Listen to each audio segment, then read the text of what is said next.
Next.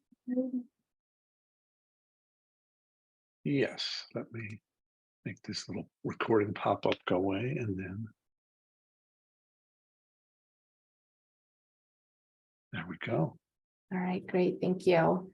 Mhm. Okay, so good morning, everyone. Thank you for joining us. Let me see. Sorry, just letting a few more people in.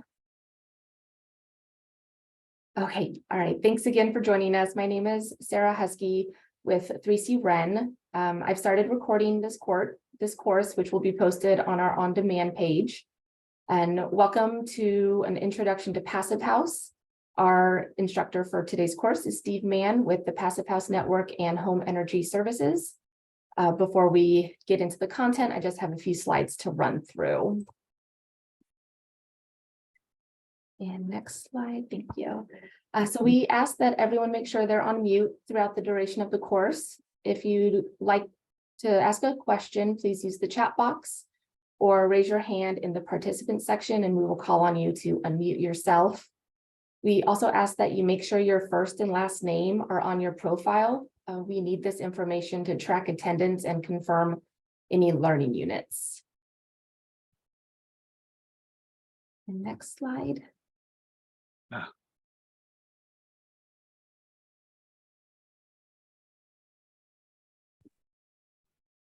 right, so a few words about who we are. We are the Tri-County Regional Energy Network, also known as 3C Ren. We are a collaborative partnership between San Luis Obispo, Santa Barbara, and Ventura counties, working to improve energy efficiency in our region by offering free programs and services for building professionals and households. 3C Ren is funded by ratepayer dollars, which are collected through the public goods charge found on our utility bills. The benefit of being ratepayer funded is that there is no cost to those we serve, and we are able to return these dollars back to our local economy, which has historically missed out on some of these funds. 3C Ren currently offers 3 programs. The Energy Code Connect program serves building professionals by offering Title 24 support for everyone from plans examiners and building inspectors to architects and contractors. This program also offers the Energy Code Coach service, which is an over the phone, online, and in the field support for Title 24 related questions for both residential and non-residential projects. Next slide. Keep going. Sorry. Okay. And let's see here. Could you go back one more slide, please? Okay. Okay, thank you. So another program we offer is the Building Performance Training Program, which is what this course that you're in this morning is brought to you through. This program serves building professionals such as architects, engineers, contractors, and real estate professionals by offering technical and soft skill trainings related to building science principles, high performance buildings, marketing, and communication techniques. And then we have our home energy savings program, which incentivizes contractors and helps residents save money and make their homes healthier with energy efficient upgrades through incentives and rebates. So you might see a few 3C Ren staff members on the training today. If you see anyone with this background, feel free to chat with them directly with any questions you may have. And with that, I'll pass things over to Steve. Great. Thanks, Sarah. Welcome, everybody. Great turnout. Nice to see all of you. I see that Allen Construction has pretty much taken over the room. In fact, the very first Passive House project I did back in 2012 or 2013 as a Theus Raider was an Allen Construction habitat project in downtown Santa Barbara. So we've got a little history there. Nice to see all of you. I imagine it's different folks now, but good to see you're still busy in the Santa Barbara area. And I see a few other familiar names too. Welcome to all of you. Glad you could make it. We're going to be talking about the Passive House standard for the next 3.5 to 4 hours. As an introduction, it's like about a 10,000 foot overview. We're not going to dive into a lot of the nitty-gritty detail because there are plenty of nitty-gritty details.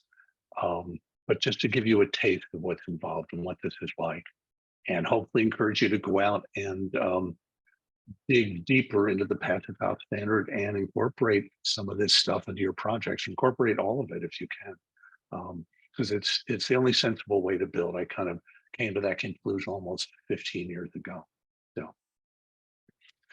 So this is me. I'm not going to show you my video because this is really all you need to see about my face. That's more than enough, I'm sure. I've been doing sustainability stuff in California specifically since about 2005.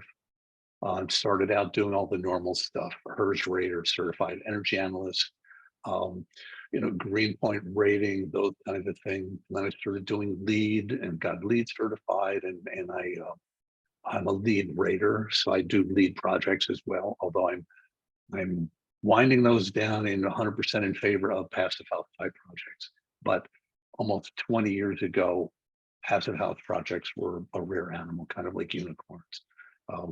But that's not true now. Things are really good now. We're seeing a big uptick in interest in passive house things.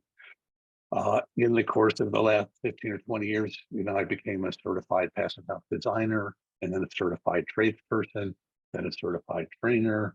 And now the last thing I did was I now actually certify buildings on behalf of the Passive House Institute, which is the passive house organization out of Darmstadt, Germany.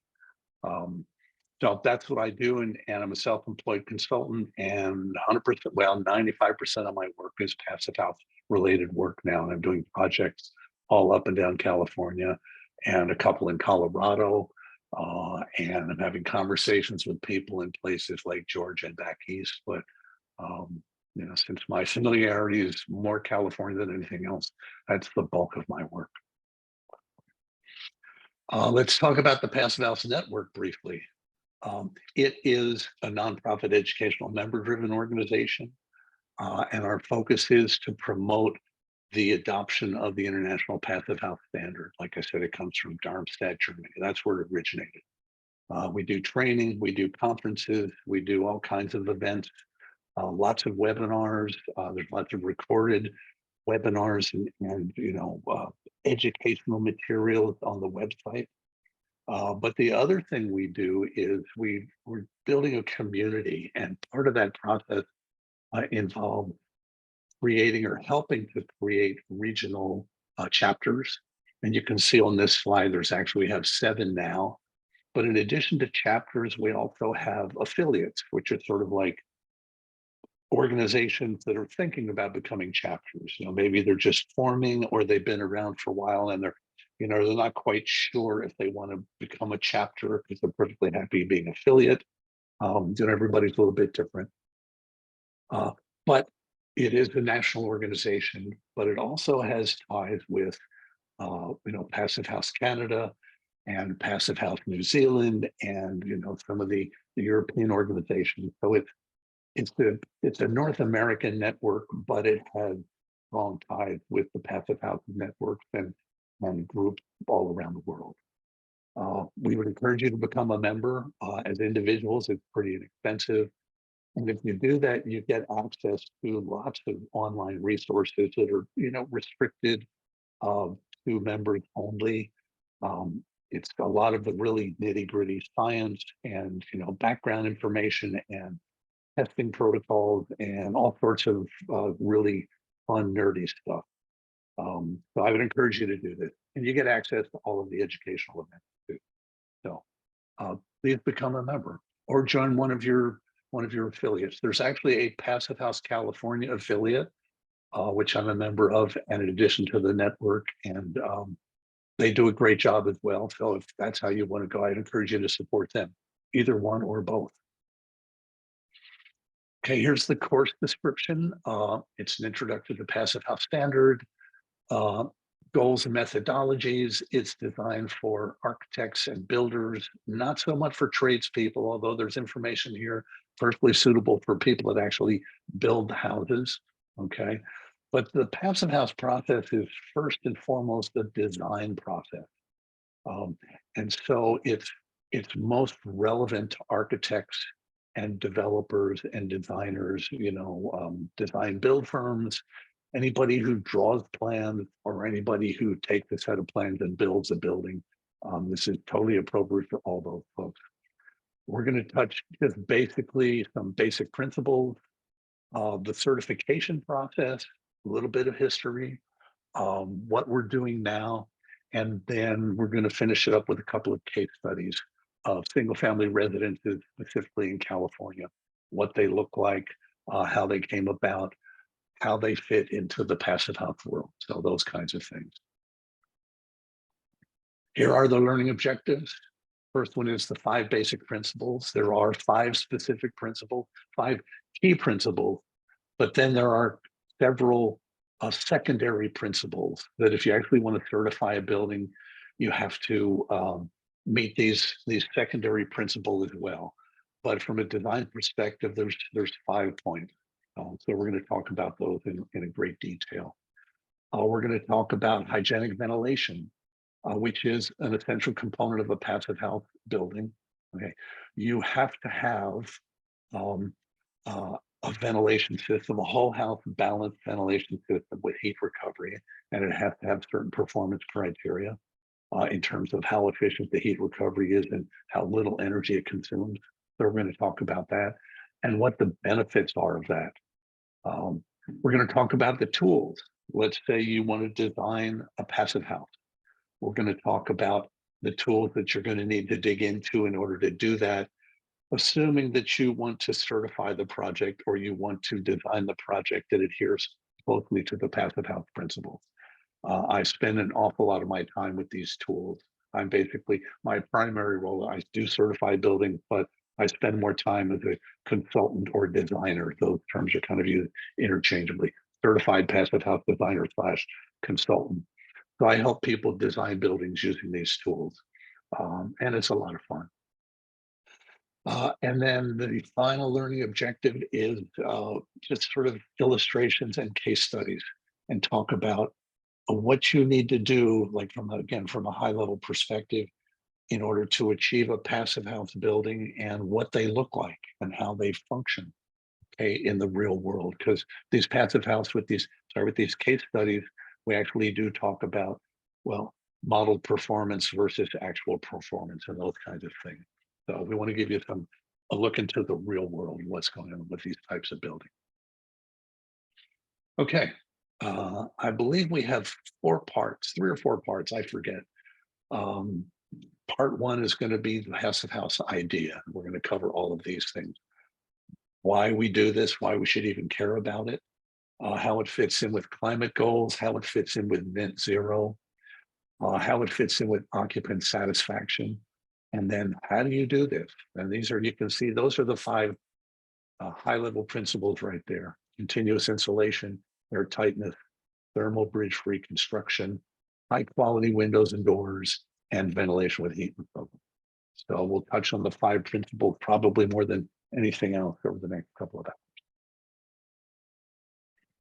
Okay, why do we do this?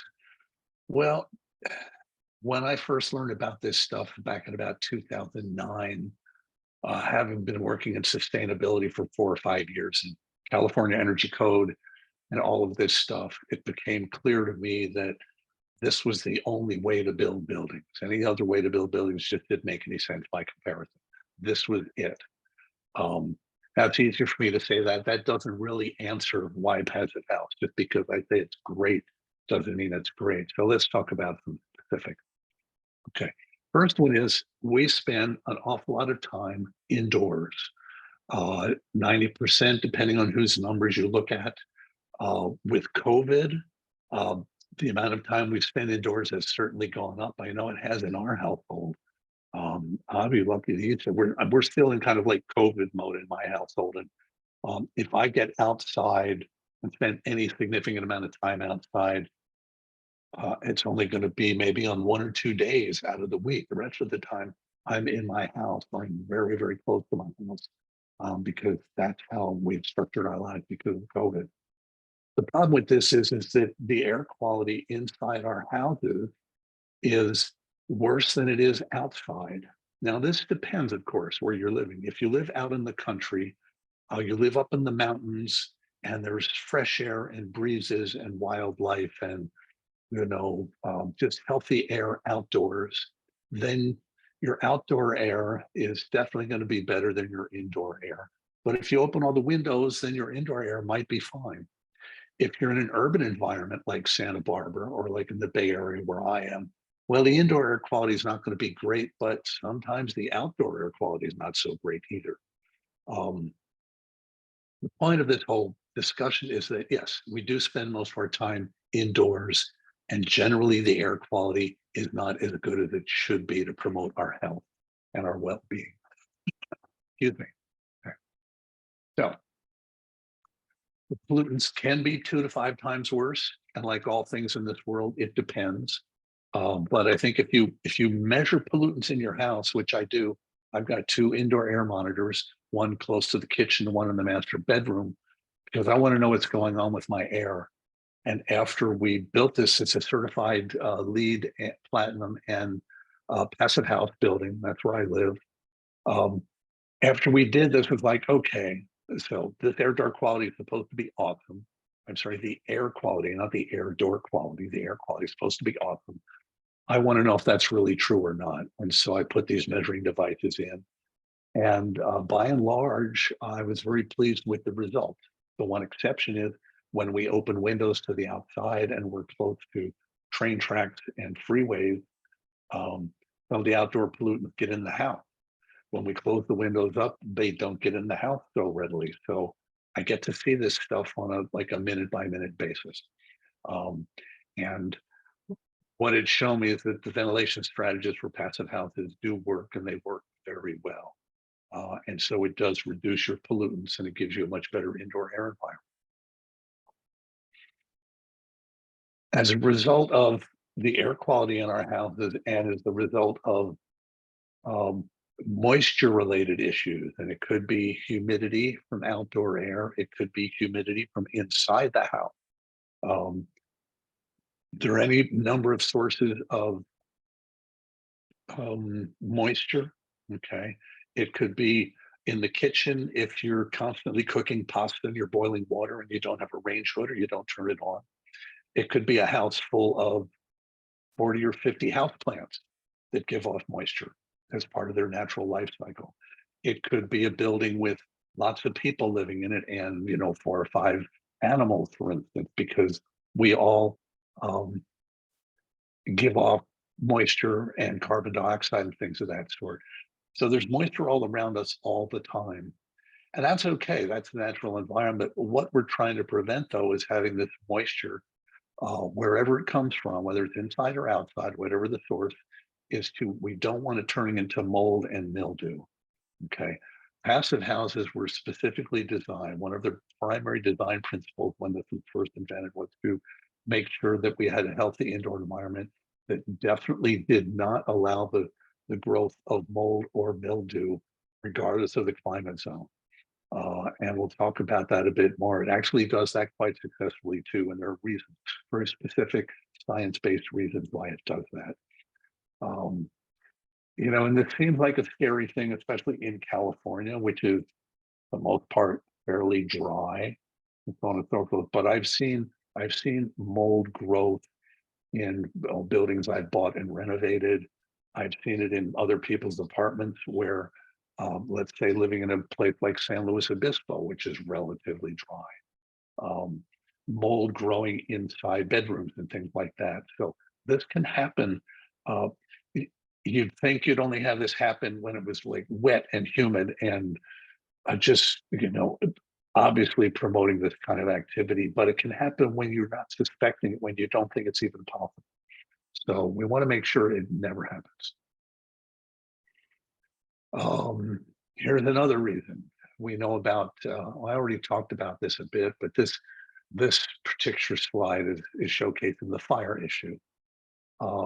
In a passive house, you've got balanced filtered ventilation, and in a fire type situation, hopefully it's not near your building, but I don't know who of you experienced what over the last several years when we've had fires. Here in the Bay Area, the sky was orange for about 3 days, and there was ash falling on, our cars and our deck and outside and everything else. And we just closed all the windows and buttoned down the house. And our full-time balanced ventilation system kept the indoor in pretty nice shape. It wasn't perfect, but we were much happier inside than we were outside. Let me put it that way. So I think we're all kind of assuming that we're going to keep having fires and we're going to have to deal with them. And there aren't too many good ways to deal with the air quality issues with fires other than closing up the house, bringing in air as you can or as you need to, but it has to be filtered. And this is a basic requirement of passive house building. Okay, fresh filtered air all the time. Here's an interesting thing that you might not think of. Passive houses are very tight in terms of air infiltration and air movement in and out of the building envelope. There's as little as possible. Air movement can promote noise. Okay, so if you have holes in the building, intentional or unintentional, and there's outdoor noise, it can come through those holes in the building and get inside. And it may not be much, but over time, if you live near freeways and train tracks like I do, it's a stressor and it can make your lifestyle a little more anxious than it probably should be otherwise. You may not notice it because you're living there and you're used to it, okay? But it does affect your health, okay? The other thing that can happen is not just the air infiltration, but the quality of the windows. Um, you don't necessarily have to have like super duper high expensive triple pane windows, but what you do need to have are windows that when they're closed, they're pretty tightly sealed. And so what that does is that eliminates uh, noise infiltration or noise pollution coming through the windows. Even when they're closed, windows do leak air, but passive house windows in a passive house building are tighter than normal windows. And it's amazing. You close all the windows. We do that in my house. We don't hear the freeway anymore. We hear the trains when they go by in the middle of the night, but the decibel level is reduced by probably about 80%. So we know they're there, but it's not a problem really. So another side benefit of passive houses is just noise reduction, significant noise reduction. And when you walk into a passive house from outside, you notice it right away. Quite remarkable, and it's really good. In existing houses, code built houses, brand new code built houses. When I first started looking into sustainability things, I used to do whole house audits where we would go in and we would look at a house and we would do testing and we would, talk to the occupants. And it was amazing in even newly built houses, but even more so in houses, older houses. California had a building boom in the 1920s, and they had another one after World War II. And it's amazing how poorly these houses perform. And one measure of how poorly they perform is temperature stratification. It can be from one room to another on the same floor. And oftentimes that's the result of poorly designed mechanical systems. But even more so, it could be between one floor and another. I find it amazing how many people I talk to that said, well, it's pretty comfortable on the first floor, but the second floor is always too hot. Or the second floor is always comfortable, but the first floor is always too cold. And this is a common symptom in many, many houses. And when you have a passive house, if it's properly designed and built and hopefully certified, that issue or those issues, whatever they are, basically go away. Now, no passive house is perfect. Part of this depends on the design of the house and the way the rooms are connected to each other or not connected, and the mechanical systems too. But if you factor in all the passive house principles and design it properly and build it according to the passive house principles, these kinds of issues should go away as well. Then we can talk about greenhouse gases. I'm not sure if we need to say a lot about this. Residential housing generates about 30% of greenhouse gases. In the United States, different regions, the percentage changes depending on where you're looking in the country. This is like an overall, average for the country as a whole. Okay, other countries do more, other countries do less. Um, commercial buildings also contribute a large percentage. I think it might actually be higher than 30%. Um, not only buildings, but automobiles, trucks, cars, these types of things do all this too. But buildings are responsible to a certain extent, and we need to solve this problem overall. One way we can do this is by uh, trying to incorporate passive house principles into all of our building activities, both residential and commercial. Now, we can't make this 31% go to zero. That's probably not going to happen, although it is possible in a perfect world 50 years from now, maybe. But just by building a passive house uh, and operating it according to, just like good conditions and good human occupancy behaviors, you can reduce your energy consumption of the house by, depending on who you talk to, 75 to 90%. And that can make a big dent in the greenhouse gas emissions for the residential sector. And this has been measured and proven. And I'll show you a couple of slides that says, yes, this is not a fantasy. This actually can be done.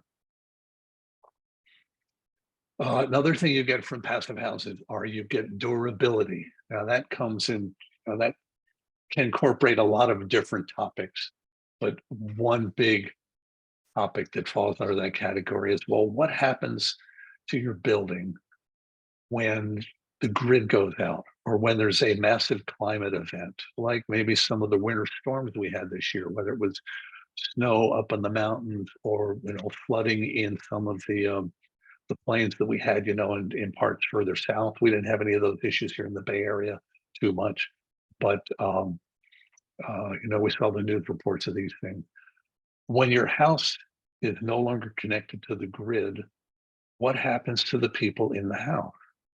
Well, in a passive house is designed to moderate the interior temperatures and keep them stable as long as possible.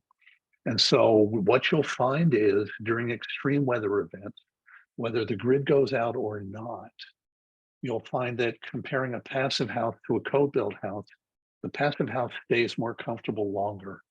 Let's say that you do get disconnected from the grid and it's the middle of winter and you don't have a heat source, okay? Because now we're all going all electric. So natural gas heat sources are becoming a thing of the past. Whether you think that's good or bad, we're not going to have that conversation. But what happens is your heat goes off, you don't know what to do, you stay in your house.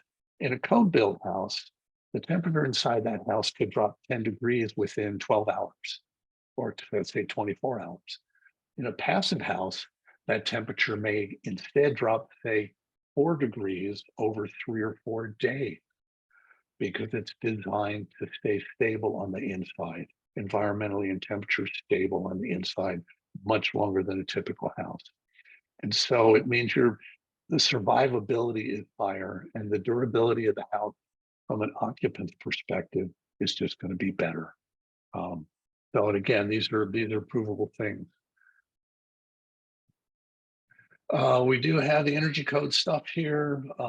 I imagine most of you are familiar with California Title 24 and how every 3 years they ratchet up the threshold that you have to meet.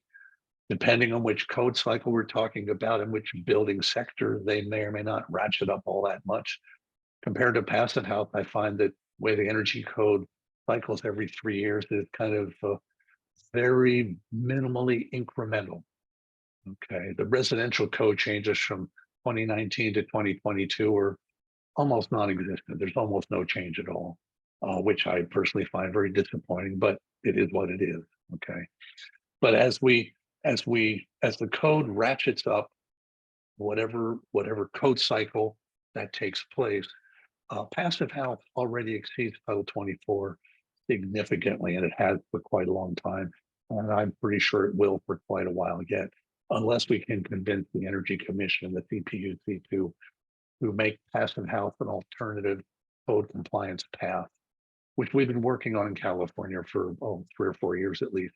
with little or no success, but we keep working on that, and it could happen one day. Okay. So in the meantime, if you build a passive house, um, you don't really have to be about worried whether it's going to comply with the energy code. Unless it's a very weird house, it's generally going to exceed the energy code significantly. And the current energy code, and I can almost guarantee that same statement for the 2025 energy code, and who knows what's going to happen after that.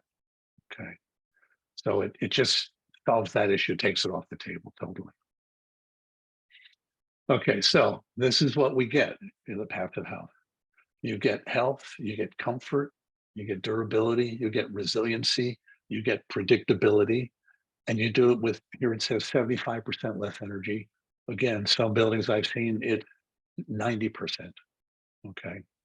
So, and this is all predictable. You can design the house in advance to deliver all these benefits. It's not sort of like a crapshoot. You know, if you do this, that this is what you're going to get. And it's pretty much guaranteed unless something goes wrong during construction. Okay, so that's the standard. It is a global standard. It started in Germany about 28 years ago now, and it's been spreading around the world slowly. You can see the large concentration in Europe. But there's a big movement in China that's going on. They have whole cities that develop the passive house standard in China. North America, we're doing okay. Northeast is doing more projects than we had been doing out here in the West Coast. Vancouver's a hot spot, and I'll show you some more of these things. But anyway, global standard, it's being done in all climate zones, okay? Very cold, very hot and humid, doesn't really matter. It applies to all places.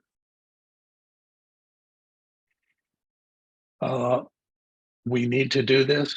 This is, again, the greenhouse gas emission issue. This is just the scary graph that says, you know, greenhouse gases are increasing. So consequently, climate change is increasing if you believe in climate change, which hopefully you all do. And the problem is not going away, so we need to do something about it. And passive house is one of the things we can do. And as a side effect of this, you get all those occupant benefits. You get the healthy benefits, you get the good air, you get the quiet, you get durability, so on and so forth. This is from the IPCC AR50. I believe this was the 2014 report, where they specifically said, okay, we need to reduce greenhouse gases. The passive house standard is a way to do that. And here's sort of like an example of different energy consumption categories. Okay, heating is the big one. Now, the passive house standard originated in Germany, where they had, let's say, heating dominated climate, meaning that they don't really need a lot of cooling in most cases. So it focused on heating initially. And here you can see as a result, significant reduction in heating requirements. And in the residential sector anyway. In the commercial sector, heating still can be radically reduced, but cooling can also. Commercial buildings do have more of a tendency to overheat than residential buildings, depending on the climate zone. Okay. But here it says specifically up to a factor of 30 reduction in cold climate region for heating. Okay, that's just one example of one of the statistics we can pull out and say, yes, this works. Here's international experts saying, yes, passive house works. You should do this. We're starting to see jurisdictions adopt this. Okay.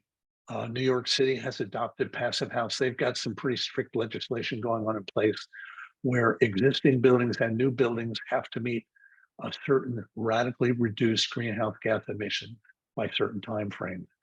And again, they've called out passive house as one of the ways to do this. California, yes. Sorry to interrupt, but we just had a question come through the chat asking about the 2019 code versus the 2022 code, and if there are any main differences when it comes to passive house. When it comes to passive house, no. Now, I don't follow the commercial energy code or the non-res code. I used to, but it was just too much to deal with. So in the residential code, there have been very few changes between 2019 and 2022, very minor, and it was things just like tweaking the U factors on some of the building assemblies, pushing up the efficiency of the mechanical equipment a little bit, but there was absolutely nothing specifically related to passive house from one code to another. As far as the California Energy Code goes, currently passive house does not exist. It's really that simple. So, and like I did mention, the incremental changes in the residential code from 2019 to 2022 were pretty small. The one thing they did do was split out multifamily energy code requirements from single family and duplex and townhouse requirements. But the efficiency standards they put in place for the multifamily world really didn't change much either. So as far as I'm concerned, that those two codes are almost the same. If you look at the little tiny details, of course, the energy code folks in the room or in California are going to say, "Oh no, there are changes." Yes, there are, but their overall impact is minor as far as I'm concerned. Thanks, Steve. Yeah, and I didn't see that show up in my chat window. So yeah, please, Sarah, call out questions that show up there because I'm not seeing them for whatever reason. Yeah, no problem. That was just a direct message. So I thought Oh, okay. yeah, no Great. problem. Okay, thanks. Okay. So, and this slide kind of addresses that. Okay. California does have net zero energy goals. They seem to they're like moving targets. And now the net zero energy goals have kind of morphed into, well, we have that, but now we also have net embodied carbon goals that they're starting to look at. So this is like an ever-changing landscape. If you look at it from just the big picture, though, what we're trying to do in California is reduce our energy consumption overall, reduce our greenhouse gas emissions overall, increase our use of renewable energy overall, and going in that direction to sort of like mitigate climate change as much as possible. And without and going all electric is one aspect of that, but we need to be able to do that we need to have a grid that can support that activity too. So there's lots of stuff that goes on with the energy code, and passive house really, if you look at it over the long haul, really does meet the goals of what California is trying to achieve. And from our stance in the passive house world, we kind of say, those of us that live in and work in California, we're saying, well, it's nice to have all these energy code things and these 3-year cycles and these, compliance margins and the EDR numbers and all that stuff. But if you just put passive house in as a code compliance alternative, we're going to be able to reach the goal for the state more quickly, more easily, and with clearly defined targets. Okay, as opposed to floating, ever-changing targets. So that's the end of the commercial for passive house. We already talked about New York. Here's California. British Columbia has incorporated passive house into its building code. British Columbia is an amazing leader in terms of what's going to be happening. They're pretty much mandating, even stricter than New York requirements, they're mandating serious reductions in carbon targets, serious reductions in energy consumption. And they pretty much call out passive house as one way to get there. Okay, by 2032, they want to be net zero energy ready, new construction, high efficiency, so on and so forth, all of these same goals. Okay, so they've seen the light. We don't list it here, but there's also now in Massachusetts. Massachusetts has mandated, they have a program in place. I don't know much about it, but essentially they're incorporating passive house as a way to achieve the kind of climate goals that they want to achieve as well. So we're seeing, bits and pieces, and local jurisdictions in North America are starting to recognize passive house as an extremely viable alternative to solve a lot of the problems. So we're seeing that. Okay. So Before we dive into the 5 basic principles, I would just say, I'll take a moment and say, are there any questions related to any of that stuff? That's sort of like the warm-up commercial, like, okay, well, is this passive house stuff really worth it? Is it any good? And that's supposed to convince you that, yes, it's awesome. You should do it. Go forth and do that. Okay. I don't see anything in the chat, so I'm just going to go ahead and barge ahead here. Okay. Let's talk about the 5 principles. All right. I mentioned already continuous insulation, airtight construction, thermal bridge-free construction, high quality windows and doors, and fresh air with heat recovery. That's it in a nutshell. And you can find YouTube videos out there that describe, passive house in 1 minute or passive house in 4 minutes. And they pretty much just say, here's what you do. You incorporate these 5 things into your building design and construction, and you essentially have a passive house. And then the slide pictures here designed to show on the left is your co-built house. Okay, this is where you go to your local barista and pick up a cup of coffee. You can get it in the paper cup that they give you, and yes, your coffee's warm, but it loses its heat pretty fast. On the right-hand side, you've got a vacuum-sealed thermos. Okay, and that comes into continuous insulation, airtight construction, thermal bridge-free construction. No doors and window. Well, there's a door, so it's a tightly sealed door. So it's just designed to show on the right is what you get with a passive house. And as a result, your coffee stays hotter a lot longer, or your cold beverage stays cold a lot longer. The indoor conditions inside that building are much more stable and predictable and long lasting. Okay. Passive house was actually designed with occupants in mind.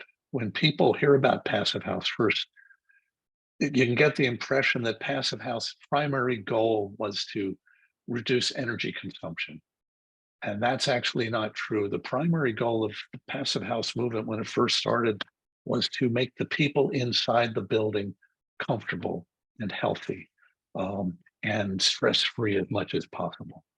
And it just so turned out that in order to do that, you needed to build a high quality building. If you create a high quality building, the people inside are happier and healthier. Okay. So what they said was, okay. Oh, I see a question. Judy, hi. The advocate of path out there. Well, thank you. I wish you had been more successful. Oh, I see it's a direct message. Can I read it out to the rest of the class, Judy, or would you rather just have me keep it to myself? I'm babbling here now. I'll wait to see what you think. Okay, Steve. I don't think I'll get in any trouble. It's Okay. okay. And Yeah. it's great to hear your class. Well, thank you. And it's good to see you. We've crossed paths over the last several years. Yeah. Judy Robertson said she started at the CEC 6 years ago, advocating passive house as an alternate energy code compliance path. Yes, and I'd say thank you. We all thank you. I wish they listened more closely to what you were saying. And we do have a couple of advocates at the CEC, but I just found out that there's 800 people there. And so it takes more than just a small handful of voices advocating for passive house. So I'm hopeful that in the future, we're going to see it come in as an alternate code compliance path. But it's been tough so far. So don't stop now, Judy. I guess I would say that. Yeah. And thank you. Okay. Back to designing. What they've decided was, and this is based on international standards in building science, in order to have good occupant comfort and a good indoor environment, you need to have consistent barriers. Now, by this barrier, in this case, they mean both an air barrier. Okay, you want the building to be very airtight, and you want to have a thermal barrier, which means basically good amounts of insulation everywhere. Okay, so those are two of the things. You also want to have decent quality windows, especially the glazing, but the frames as well, because if you have low quality windows, what's going to happen is the interior surfaces of those windows are going to be colder or hotter than they need to be. They're going to reflect the outdoor condition. So during hot events or cold events, the inside of the windows and those surfaces are going to be the same, and the occupants are going to feel them. Okay. Uh, if you don't have a good air barrier, you're going to have draft. Okay, you're going to have all kinds of things happening. So temperature differences, draft, cold surfaces or hot surfaces, depending on the time of the year, so on and so forth. All of these things make people unhappy. So this is kind of how they started looking at this stuff. Here's what you're trying to get: super insulation. And that doesn't mean like excessive raising insulation. It means the right amount of insulation for the climate zone. Okay. You want good windows. They need to be as good as necessary, again, for the climate zone. They don't have to be triple pane windows. Double pane windows can work. I've got several projects where we're actually doing that more towards Southern California, I have to admit, but that's been done in the Bay Area too. Depends on other factors as well. Continuous air barrier, I mentioned that. And then the balanced ventilation. If you build a tight building that has no infiltration or very little infiltration, you need to bring fresh air into that building. And the way you do that is with a balanced ventilation system with high quality filters. And you include heat recovery in that, because that helps keep the building comfortable without an external heat source or other mechanical equipment. I'll talk about that more in a little bit. Okay, continuous insulation. It reduces the amount of energy consumed by the building. It reduces your heating and cooling loads. Okay, it helps keep the interior surface temperatures comfortable and stable. And so it makes for happy occupants.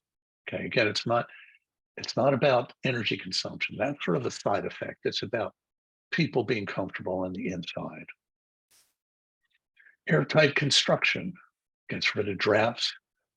It helps reduce moisture transmission through the building assemblies, because if there's no air moving through the building assemblies, it seriously reduces the possibility that moisture in the form of humidity, we're not talking about bulk moisture like rain, or gutter discharge or things like that. We're talking about humidity.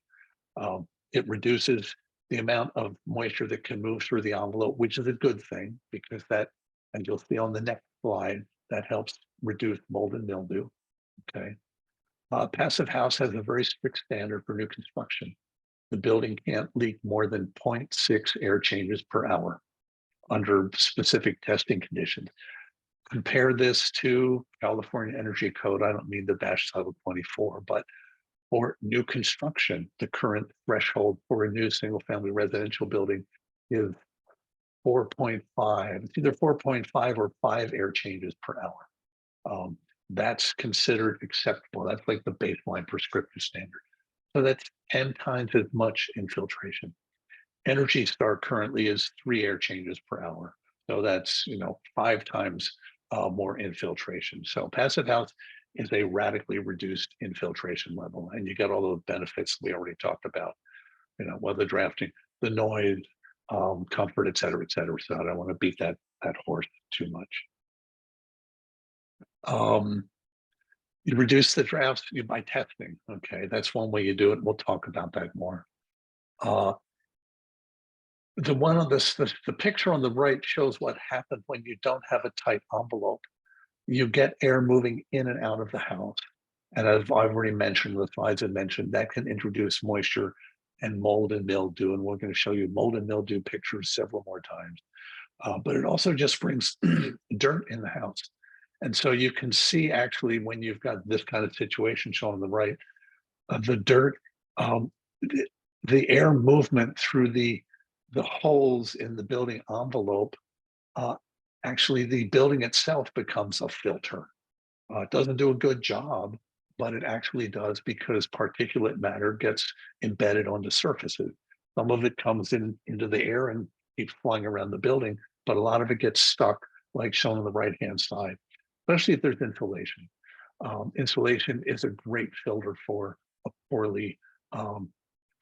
building with very high infiltration. Insulation is a great filter. Unfortunately, it doesn't really help you in terms of the quality of your life inside the building, but it does get some of the dirt out of the airstream. Durability. This again goes back to the mold from condensation.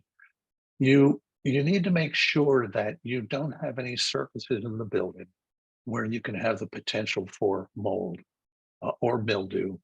And it can come from condensation. That's usually the source, but it just has this happens when you've got a situation where you've got humidity that hits a surface of the building, wherever it is, whatever kind of surface it is, where it's warm, humid air is hitting a colder airstream of some kind. It doesn't matter what the humidity in the colder air is so much. What happens is the warm, moist air hits the cold surface, and if the conditions are right, it's going to turn into condensation or some kind of not airborne moisture, but it's going to become solid moisture. And if that happens a lot and happens regularly and happens on the same surface, eventually you're going to get mold and you're going to get mildew, and the building is going to start self-destructing. In a passive house, we look for these conditions, we design them out from the beginning. So this should not be happening at all. And there are proven ways to prevent this from happening. There's lots of them. Just careful analysis is the first one, I guess I would say. A thermal bridge is some kind of portion of the building where you have higher than expected thermal transfer. And that can be a movement of heat from, let's say, indoors to outdoors in the winter, or it can be a movement of cold from, say, outdoors to indoors. I'm sorry, that during the summertime. Yes, sorry, that's not going to happen in the summertime. Heat from outdoors to indoors during the summertime. Okay, it's uncontrolled, unwanted thermal transfer, depending on the climate conditions. When you do this, this does two things. A thermal bridge will typically consume more energy to keep the building comfortable. And typically, this is one way that you can introduce the possibility of mold and mildew and condensation. So there's an energy penalty, there's an occupant safety penalty, and there's a comfort penalty as well. Okay. And we look at all kinds of, when we look at a building, and I'll show you example, we look at possible structures or assemblies or intersections or things where this might happen, and we design them out in the beginning. Okay. Here's an example. This is the classic thermal bridge, a wood stud wall versus a steel stud wall. They're both insulated to an R22.3, on paper. Okay. The wood stud wall actually has a usable R value of about 19. The steel stud wall, excuse me, has an R value of 11.5 roughly. And you can see when we look at these, we oftentimes look at these, what are called isotherms, okay? And what we want to see is the red side is the inside of the building and the purple side is the outside of the building. And we want to see a nice continuous band of red and yellow on the inside surfaces, okay? That's one way we look at this. And there are other more specific ways of looking at this, but this is just a nice quick visual presentation about thermal bridges. You can do steel studs in a passive house. You just have to make sure that you don't let this kind of thermal bridge take place. And I'll show you some examples of that. Okay, we eliminate thermal bridges. If you have thermal bridges, here's the mold, mildew, condensation, horror pictures on the left and on the upper window surface there. You don't want this to happen. And thermal bridges are one way that this happens. Remember, infiltration can also be a partner here as well. And then the classic thermal bridge picture that you normally see is the concrete balcony off of a high-rise building on the lower right. This is where the floor in each of the units is concrete, and they just poured it straight out under the wall assembly to the deck on the outside. And what you see is that the heat on the inside of the building, where they're turning on the furnace or whatever their heat source is to stay warm on the inside, a lot of that heat actually goes out and heats the outside bottom of the deck, and consequently it heats Mother Nature and its heat loss and its excessive energy consumption because of this. This is like the poster child picture for thermal bridges. but it's just one example of many different possibilities. High performance glazing. Okay, I've already mentioned the surface temperature issue. You don't want the surface temperature on the inside of a window to be, let's say you're in the passive house world, our interior target temperature is 68 degrees. For a passive house window, we don't want the indoor surface temperature to be below 64 degrees. Okay, that's kind of like our threshold. And when you do a passive house analysis of a building, we actually look at the surface temperatures of each of the windows to see if it's going to fit within that threshold. And if not, then we need to do something to mitigate that. Now, it could be putting in even higher quality glass. It could be putting, let's say, krypton or argon gas between the glass pane. It could be, reducing the size of the window. There are any number of strategies to solve that problem. But you need to look at it. If you don't look at it, you don't know you have a problem for starters. Okay. And so then the point is, yes, you want good surface temperatures on the inside of the windows so that the occupants are comfortable. Now, a good window, a high quality window, and what is going to give you the kind of performance you want depends on the climate zone. There's no one answer. You don't say, oh, passive houses have to have triple pane windows. Well, maybe yes, maybe no. It depends. Depends on lots of things. There's no one size fits all. No two buildings are alike. No two environments the buildings sit in are alike. So we have to factor all this stuff in. Okay. Here's a typical window. What you're really looking for is 2 or 3 layers of glass. It could have gas in them, might or might not, depending on what you need and what you want. What you do want are high quality spacers that are minimize the thermal bridging. Glazing spacers are thermal bridges. Okay, and you want to have those as small as possible. You want to have well insulated frames. That's part of it. Sometimes wood by itself is a good insulator, might be sufficient. Sometimes you need extra insulation. The other thing you really need is a good gasketing system and a good closing mechanism, because you need to be able to close that window and close it tightly and have it essentially be, infiltration free. Okay. And then in this case, the exterior cladding is metal. Metal is a thermal bridge, but it's pretty much separated out from the window frame itself. So it doesn't introduce a thermal bridge necessarily. It'd be minor, and it can be measured and factored in. It's more for protection of the wood so that you don't have to go in and repaint your wood windows on the outside every 5 or 6 years. Okay. So that's really a design feature, not a passive house feature. We've talked about occupant comfort. Okay. There's this thing called radiant temperature. And this is if somebody stands inside a room in a building,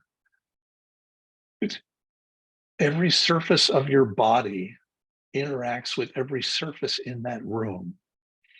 And if every surface in that room is about the same temperature as your body within 6 degrees, okay, notice we've got a 6-degree thing here. Within 6 degrees, then you're comfortable. As soon as some of those surface temperatures go more than 6 degrees higher or 6 degrees lower, then your body starts to notice that difference. This is a very complex scientific topic. There have been studies done over the years. ASHRAE has standards, ISO has standards. Everybody has standards about these things. So there are occupancy standards. I'm sorry, not occupancy standards, comfort standards. And so passive house is designed to adhere to these comfort standards. And again, remember, this was how they originally started designing these things. It was about comfort, not about energy per se, not about energy consumption. Okay. In the good old days when you had not so very good windows, as shown here on the left, I don't know, of those of you that live in older houses where you've got a forced air furnace, you might notice that the hot air outlets on your forced air furnace or your cold air outlets, for air conditioning, depending on the season and the kind of equipment, are going to be close to the outside of the building near the windows. That's because when you had substandard windows in the house such that the surface temperatures were lower or higher than within the comfort standards, they would blow hot or cold air onto those or in that vicinity to compensate for those substandard windows. This is classic design principle that's been used for decades, ever since we've had forced air systems. This is one thing they did. Well, in a passive house, you don't have to do that because the windows are designed to not have an issue to begin with. So you don't have to design your mechanical systems to fix the problem that the poor design of the house and the poor quality of the windows created in the first place. Just one of the obvious side effects you get. Finally, fresh air ventilation and heat recovery. You want fresh air. Now, California has recognized this for, at least the last 2, maybe 3 code cycles, that we need whole house ventilation of some kind. Unfortunately, the standards of what you can get away with are pretty lax. And so, you can do a whole house ventilation with a couple of bath fans. As long as they move enough air, that's considered appropriate. Well, what's really appropriate is a balanced ventilation system so that you are exhausting the same amount of air as you're bringing into the house simultaneously, so you don't have any pressure imbalances that can cause problems, like air infiltration and things like that. You want to do that. You want to have it filtered so the air you're bringing in is going to be as fresh as it can be. Now, I know passive houses where they've got MERV 13 filters, which is considered a pretty good quality filter, but you can design these systems so they've got a HEPA filter for people with, chemical sensitivities or significant allergies. So you can achieve really high quality air if you want. The requirement is just that it's got to be filtered and it's got to be a certain efficiency on the heat recovery. Now, what the heat recovery does is, and I'll just give you an example. This is a wintertime example. You've got 40-degree air outside and 70-degree air inside, and you're bringing a certain amount of air into the house and it's 40 degrees. And at the same time, you're exhausting the same amount of air that's going out and it's 70 degrees. Those 2 air streams pass by each other very closely. And what happens is the heat in the outgoing air, the 70-degree outgoing air, gets transferred into the incoming 40-degree air, because they're right next to each other. They don't commingle, but they pass right by each other. So by the time this heat exchange happens, the outgoing air, instead of being 70 degrees, is now down to maybe 50, 45, depending on the efficiency of the heat exchange. And the incoming air, instead of now being 40, gets bumped up to, say, 65 or maybe even 68. And what that does is, excuse me, it means the amount of additional energy required to bring that incoming fresh air up to the temperature you want on the inside of the house is radically reduced. Okay, it's gone from 40 to 65, let's say.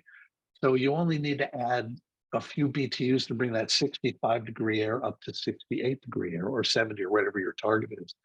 This is one of the main reasons why passive houses can radically reduce the energy required for heating the building.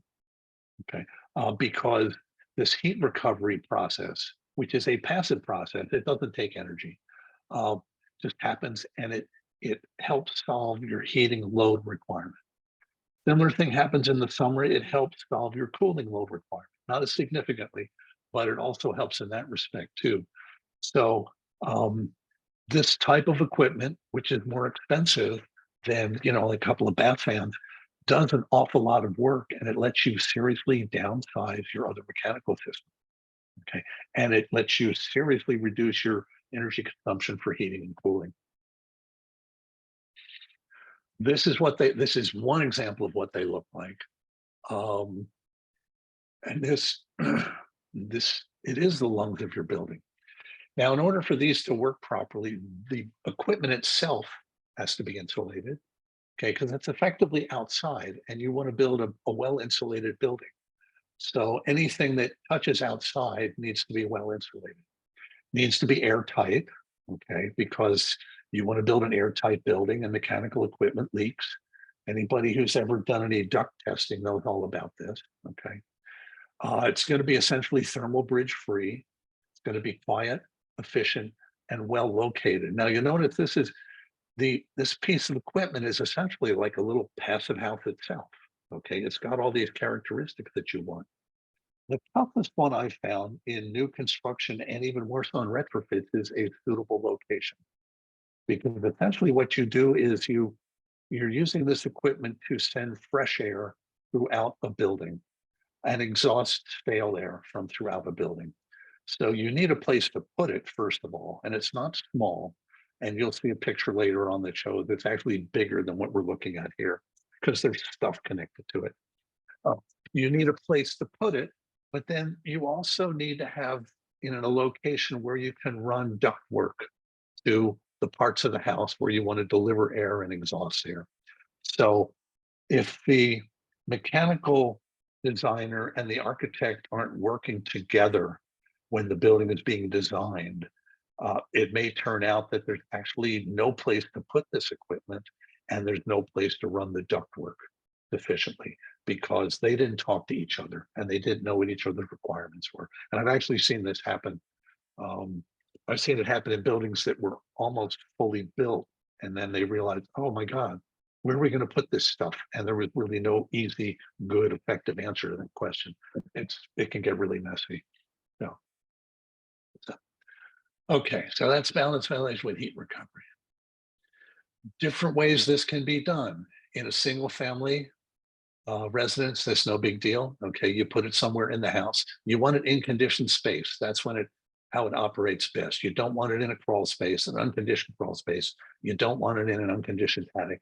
You want it inside your air barrier and inside your thermal barrier. That's how it operates at its maximum efficiency and consumes as little energy as possible to do this. Okay. In multifamily buildings, it's not uncommon for them to put these big things up on the roof, and these can be big depending on the size of the building. Or they can put individual units in, individual apartments or townhomes or condos or whatever they are, depends. Or they might sort of split this up and do semi-centralized where they'll put one unit on a floor and it will do the heat recovery and ventilation for 3 units on a certain floor, or maybe a floor above and a floor below, something like that. So you can slice this and dice this lots of different ways. And I've seen large buildings where they've done both of these, and it kind of depends on architectural considerations. Do you have the space for the equipment? How does it pencil out in terms of budget costs? All kinds of things. Okay, so lots of different ways to approach this. All right, so those are the 5 steps. Let's summarize. All right, continuous insulation. On the outside, you need a thermal barrier. Air tightness for new construction, 0.6 air changes per hour maximum. High performance windows, not necessarily triple pane, but the right windows for the project situation. But they've got to be pretty airtight, have good gaskets, have good closing mechanisms, have the right glazing specification for the project. That's a whole topic in itself. Thermal bridge free or minimize thermal bridges. It's almost impossible to build a building with no thermal bridges, but you want to reduce them as much as possible. Okay. And then finally, mechanical ventilation with heat recovery. Those are the 5 principles. So we're getting ready to come to part 2. So let me open it up again to see if anybody has any questions. And I also think maybe it's 10:09. Why don't we take a quick 5-minute break? Get a cup of coffee, run to the restroom, stretch your legs, whatever, and come back at 10:15. Sarah, does that sound good? Yeah, that sounds great. Okay, great. And in the meantime, that'll give you a chance to, if you have questions, put them in the chat and then we can address them before we move on. All right. We'll be back shortly.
Okay, we're back. Can you hear me? Yes. Great, thanks, Sarah. Okay, we did get a question from Allen Construction Anonymous, which is okay.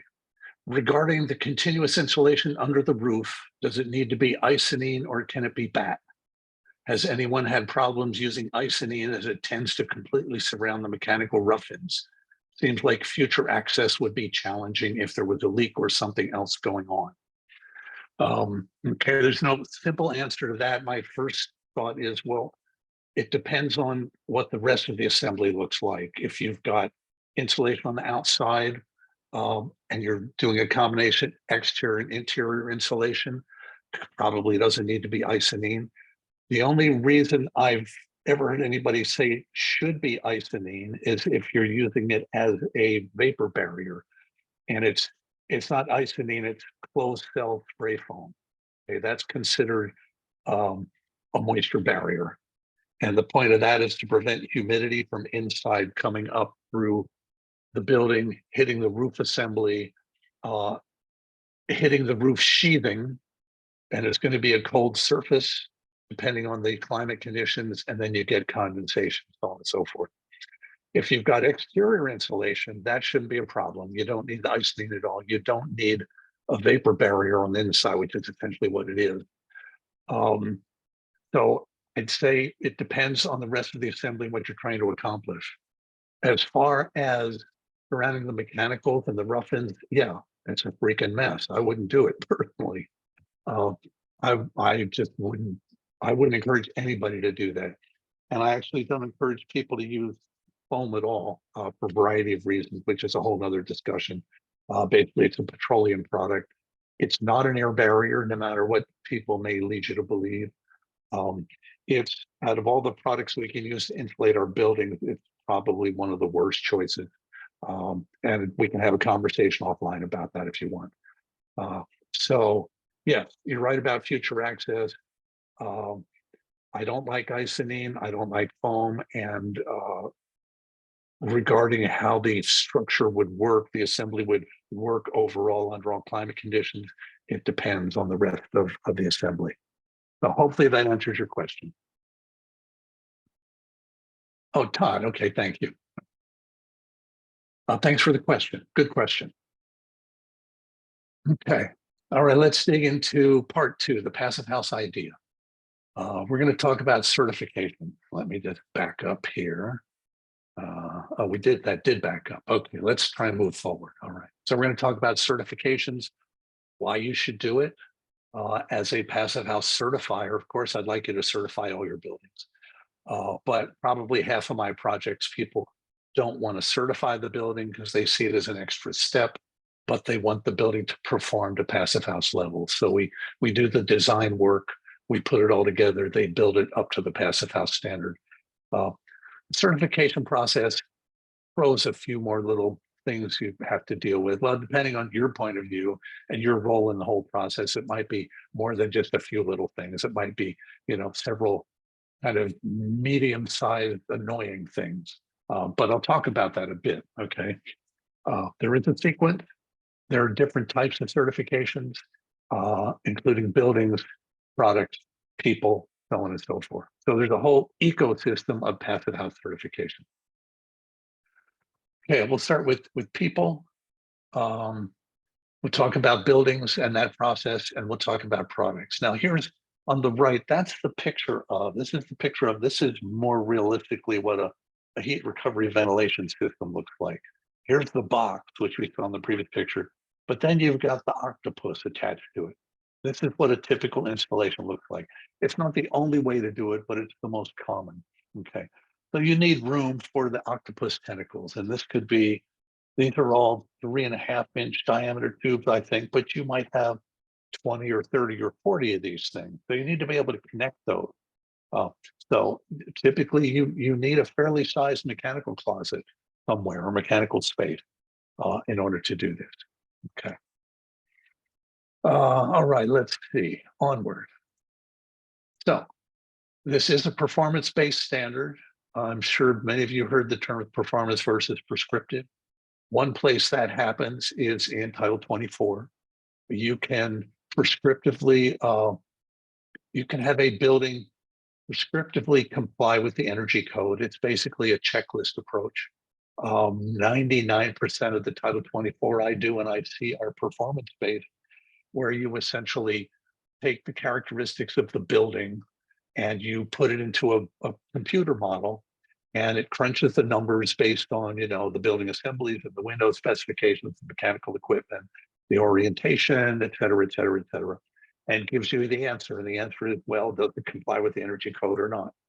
Well, Passive House is similar in that respect. It's you basically, you know, you tell it what the building is going to look like, how it's going to be built, and you tell it, yes, you're going to have heat recovery ventilation, and it's going to be super airtight, and you've got these awesome windows, and you give it lots and lots of detail, way more details than you would do in a Title 24 model, and you say calculate, and it says, okay, you comply or you don't.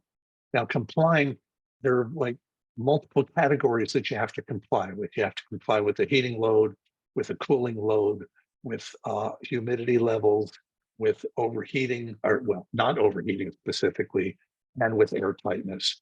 And then those are the big ones. Then remember, I said there are nuances. So the nuances are going to be, do you have any potential thermal bridges that might cause mold or mildew, or just, you know, be a heat loss problem? Can you guarantee the interior comfort of the surfaces, specifically at the windows, because that's going to be the weakest point, and so on and so forth.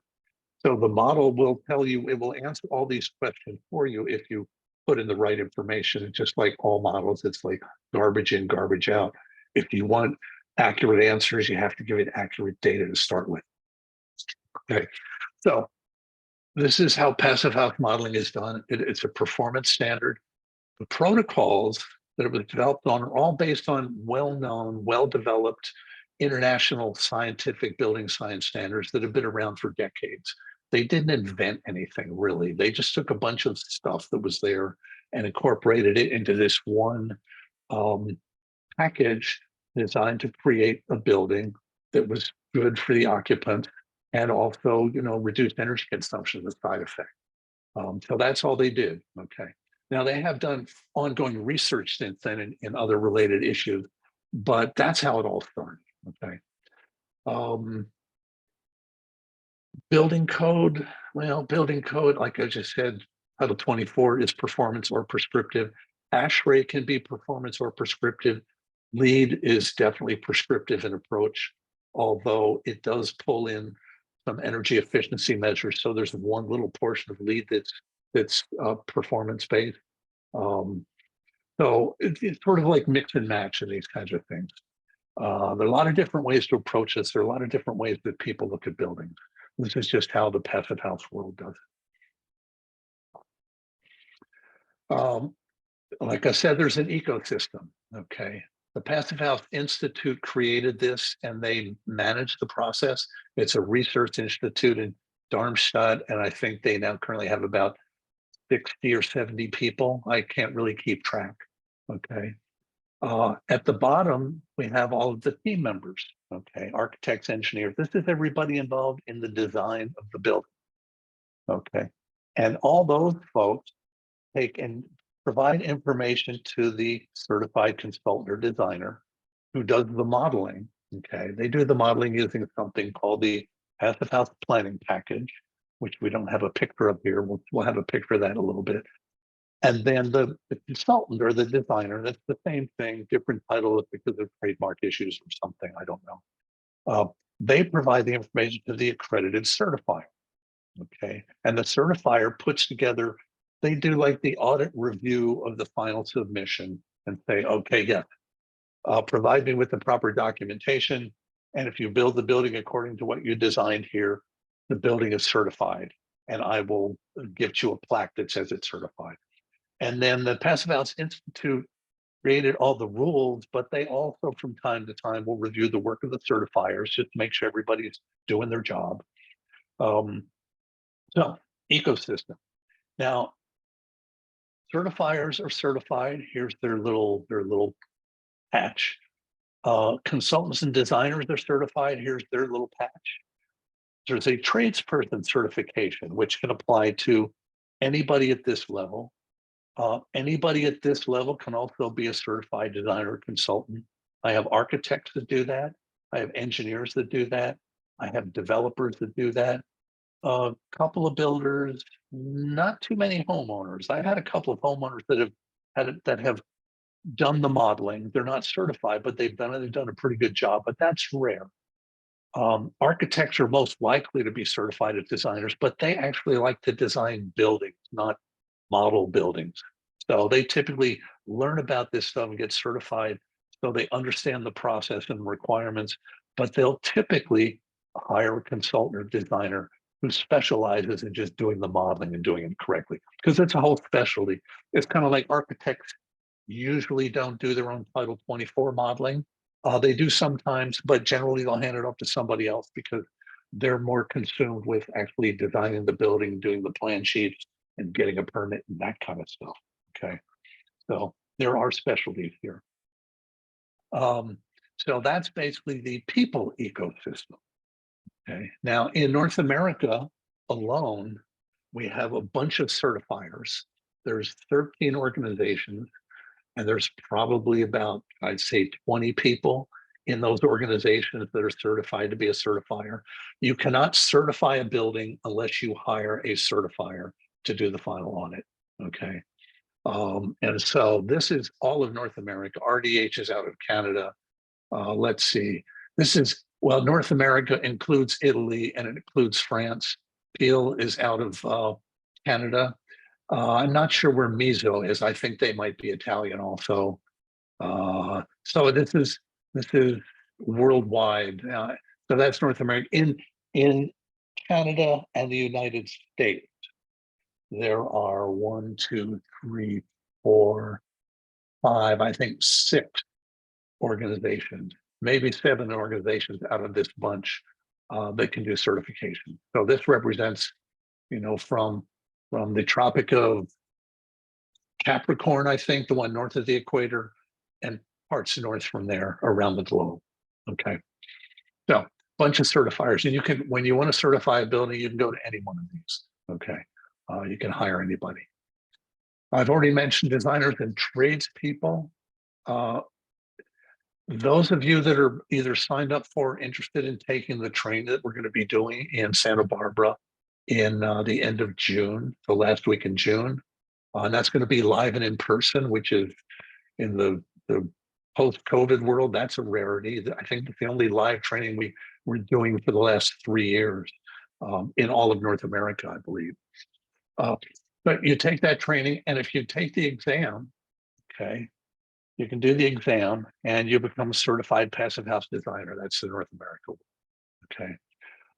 Or if you design and build a passive house project and you pass all of the commissioning requirements and documentation requirements, you can submit a mini thesis, which is basically like a little, report that says, okay, here's my building, here's pictures, here's the PHPP model, here's how we did it, here's specifications on the windows, et cetera, et cetera, et cetera. And you can actually get your designer certification that way. I know a couple of guys have done. Okay. Then we've got tradespeople. This is the second most common certification in North America out of all of these things. It covers building envelope and mechanical services. You can take the exam in one or both of these areas. You have to take the exam. You can't submit a mini thesis or anything like that. And that exam is actually, this exam is not an easy exam, I'll have to say. In all honesty, I failed it the first time. And that's partly because I didn't study at all and I didn't practice before the exam. And I waited for 3 months after I took the class before I took the exam. I was totally unprepared. It was a silly thing for me to do. Second time around, I actually studied, practiced, worked on it, passed just fine. Okay. Tradesperson exam is easier and it covers more hands-on stuff like tradespeople would be doing, people that actually touch the building, people that install insulation, people that install windows, people that put in the airtight barriers, all of that stuff. General contractors, the sub-trades, Could be mechanical, it could be, insulation. There are actually subcontractors that call themselves air sealing specialists. So there are those kinds of things. So lots of opportunities and lots of certification opportunities, lots of educational opportunities, and it's a really broad field. Okay, plenty of things to talk about and to learn about. I'm still learning stuff about this, and I've been doing it now for close to 15 years. There's always more. So if you get bored easily, this might be a good career path for you. There is an on-site verification certification you can get. This is fairly new. I don't know anybody who has this. It's more appropriate for larger buildings, single-family residential, which is mostly what I do. Doesn't really matter. What you need for single-family residence is a general contractor who pays attention and has a good quality assurance program, so that they look at the construction details, they monitor what the trades are doing, they make sure everything is being done properly. On a high-rise multifamily building or a commercial building, you need somebody there all the time. It's like every day to look at stuff, because there's a lot of stuff going in a lot of different places. So I don't know of anybody that's done this. I know a couple of larger projects that have incorporated somebody in this capacity, but they weren't certified in this. So like I said, fairly new. Question from Judy: how do you find residential air sealing specialists? I would say Google. I know that's a stupid answer, but I know the people I know that claim they do this, that's the title they go under. So that's the first case. The second case is, I would say, find a HERS rater who's also a certified passive house designer or consultant or tradesperson, because chances are they would have had a lot of hands-on experience with doing blower door testing. Since they're HERS raters, they have the equipment. And since they've been involved in passive house projects, hopefully, they've not only done blower door testing, but a corollary to blower door testing is finding leaks. Okay. And so there are lots of different ways to find leaks. We'll touch on that a little bit. So it's that combination of the knowledge, the equipment, the savvy, and the experience. Some general contractors I know do have the equipment and do approach buildings from a passive house perspective, but they don't advertise themselves as air sealing specialists. They generally advertise themselves as passive house builders. Okay. No license category of any kind. No, this is like a made up specialist.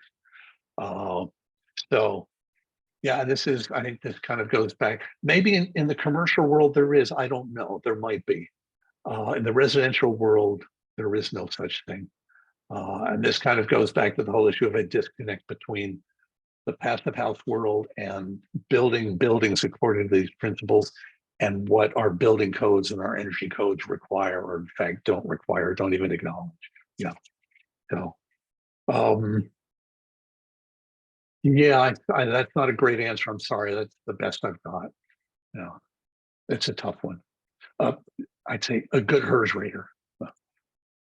Okay. Here's different kinds of certification for new construction. There are 3 levels.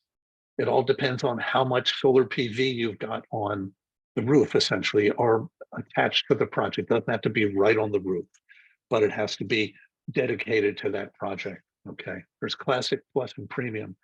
And the acknowledgement here is that the more PV you have on the building, the more it reduces your operational energy requirements, because it assumes all electric buildings. Well, it doesn't assume that, but that's kind of like the push.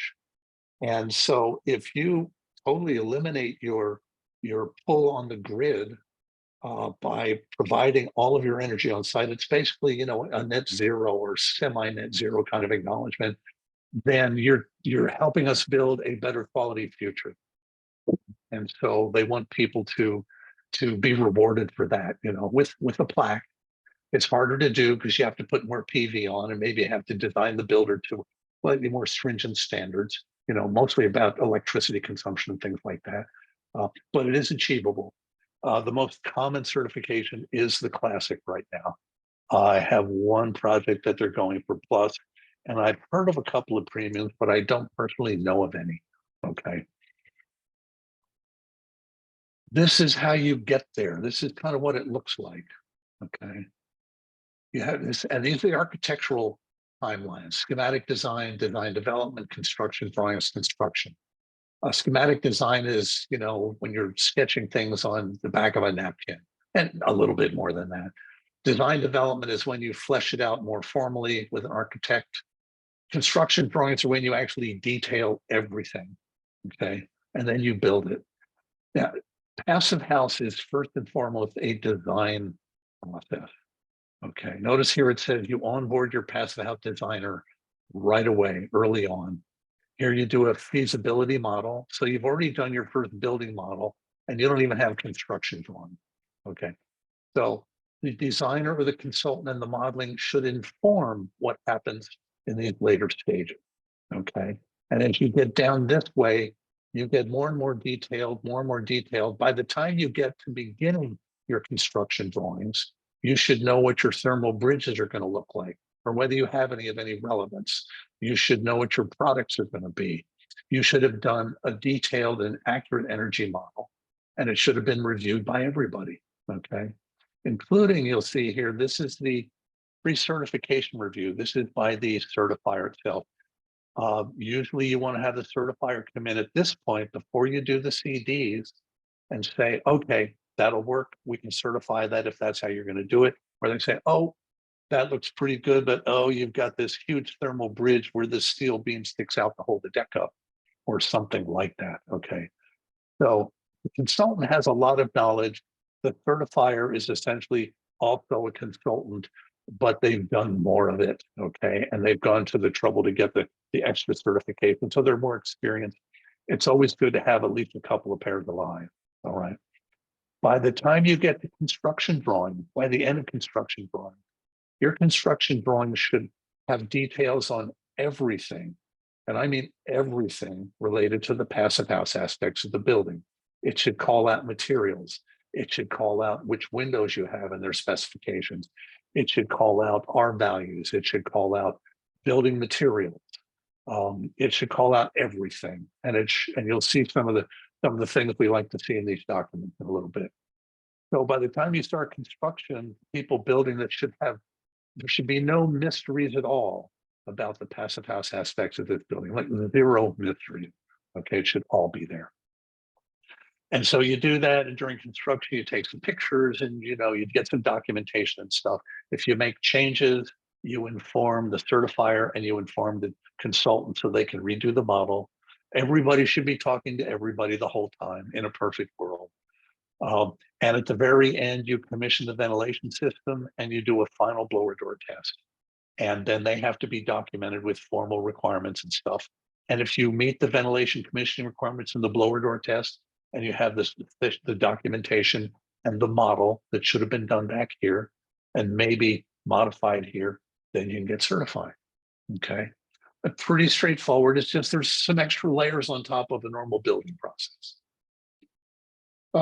Here's the air tightness testing. We'll talk about this a little bit more. This is just what it looks like. That's a blower door. And you put that in the door and you blow air into the house and you measure the infiltration. And you suck air out of the house and you measure the infiltration. You do it both ways because you get different numbers. We'll talk about this more. Photographic evidence. You need pictures like this. If the model says 2x6 stud walls with, R21 high density bad insulation, or actually R23, you need to show a picture that shows, it's 5.5 inches thick, and you're going to have a cut sheet for the insulation and an invoice to show that that's actually the stuff you bought, and so on and so forth. So you don't need thousands of photos. You just need several dozen of the right kinds of photos. Excuse me. And the one on the left shows exterior insulation, installation. And you can see the air barrier. That's the black stuff here. That's their air barrier. And this is cork, I believe, that they're applying there. And so they will need a close-up of the cork also. Yeah. So this kind of stuff. When you balance the ventilation system, like I said, the octopus, this is typically what it's going to look like. Somebody who has the right equipment and hopefully the expertise is going to go around and measure all of your supply registers and your exhaust registers, get those numbers, put them in a balancing report that shows that the amount of incoming air matches the amount of outgoing air within 10%, and that when the design documents say that the bathroom is going to have a 20 cubic feet per minute exhaust register in it, that exhaust register is going to exhaust 20 cubic feet per minute for the, plus or minus a little bit. So, and while they're doing this system balancing, if things don't balance out, they have to be adjusted. That's why somebody has to be able to measure these things, but they also need to know how to balance the system. It's not working. Now, when you buy this equipment from this equipment supplier, typically they can provide you with a commissioning agent. And I used to do this a little bit, but there's a couple of guys in California that specialize in this, and they travel all over the state doing this. And I think he actually goes to Oregon and Washington and maybe Nevada and Arizona too. So they have territories and stuff like that. And this is their specialty. Okay. Yeah, and Judy, there's no license requirement for this either. Sorry. You can get, there's a thing called a test and balance certification. It's like a national certification.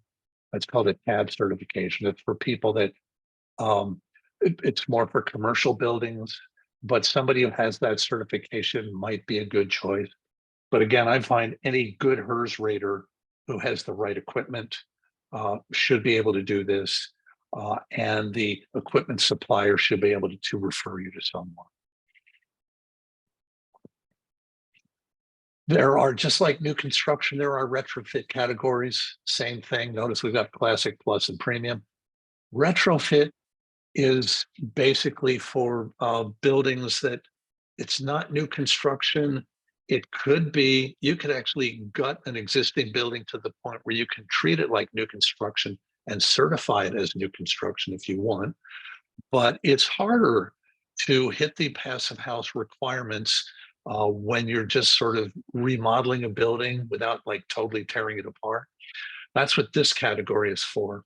It's a little bit easier. It's a little bit simpler to achieve the requirements, but it's not that easy, okay? Especially in a retrofit building that's got complicated architecture and it's tough to get to some of the details, and the air sealing can be a real challenging, okay? But if you decide you want to do this, you can do it in a couple of different ways. One is you just, like I said, you just do the whole building at once. But oftentimes when people do a remodel or a retrofit, they do it in phases. It could be for budgetary reasons. It could be for construction sequencing reasons, for whatever reason. So if there is a possible, you can do a phased approach to an interfit retrofit. And if you do that, you identify the separate steps that you're going to do, the order you're going to do them in. You put this in a plan, you submit that to the certifier.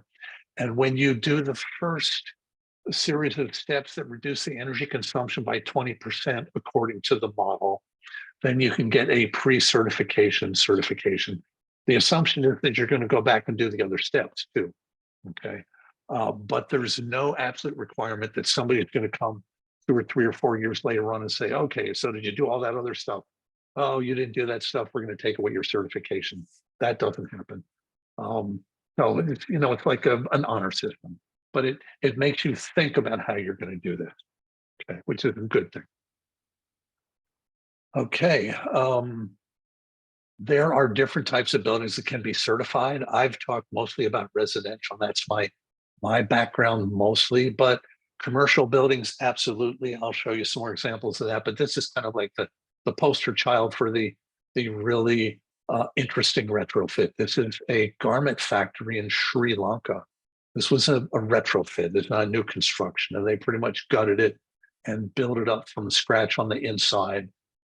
And hit the retrofit requirements. And this is in a very hot, very humid climate zone. So this just kind of like is an indication that you can pretty much do this. You can do a passive house building almost any kind of building. And we've got examples of not only like this kind of thing in this kind of climate zone, but certainly schools. There's dozens and dozens of passive house schools in Europe, offices, hospitals, multifamily buildings, gymnasiums. And my personal favorite is municipal swimming pool.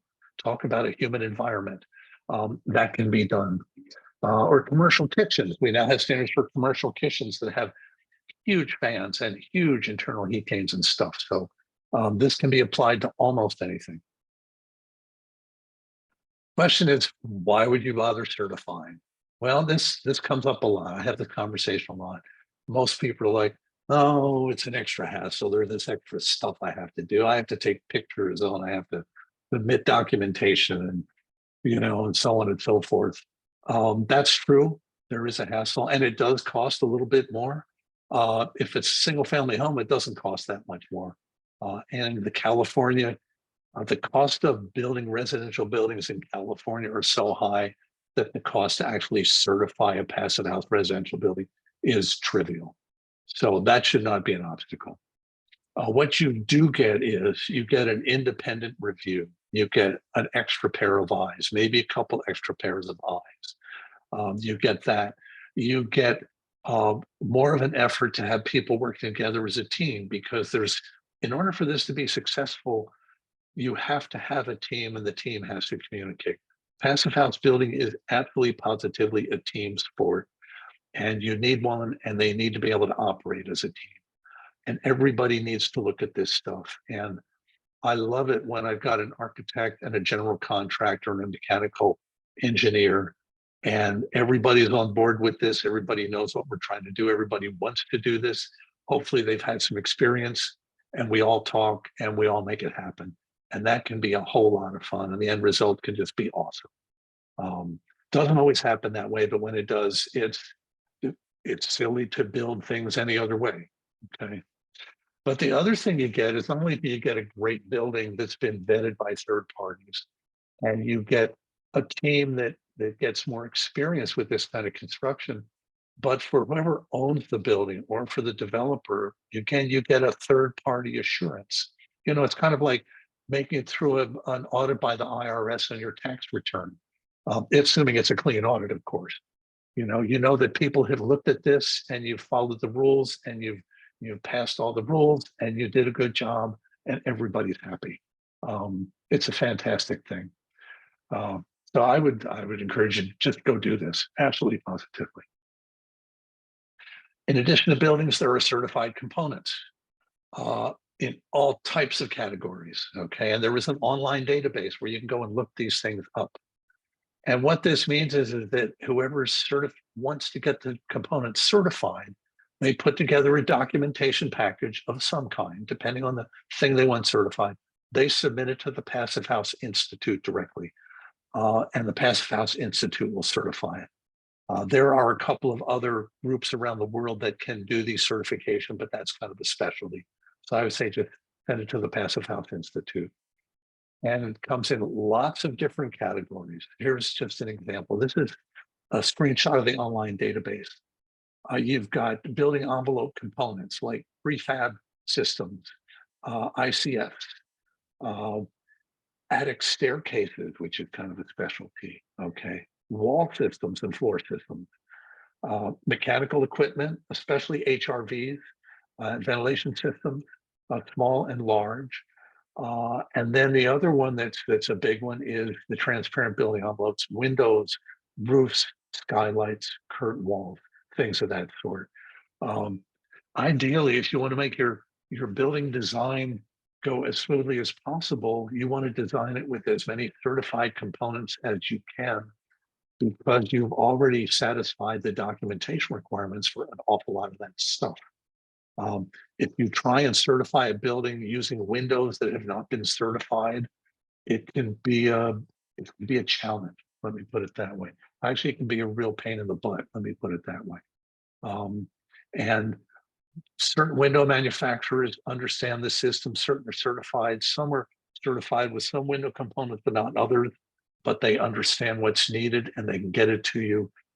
Some have absolutely no idea what you're trying to do here. I was going to call out a name or two of window manufacturers, but that would be nice.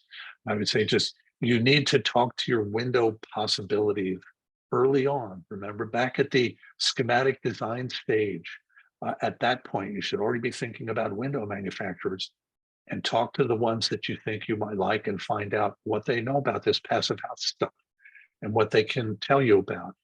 Go look up possibilities in this database online. And it covers everybody around the world, but you can filter it by product name and by region and stuff. So right now, I'd say in North America, there are a good half dozen window manufacturers that can provide you with certified components that are high quality and useful.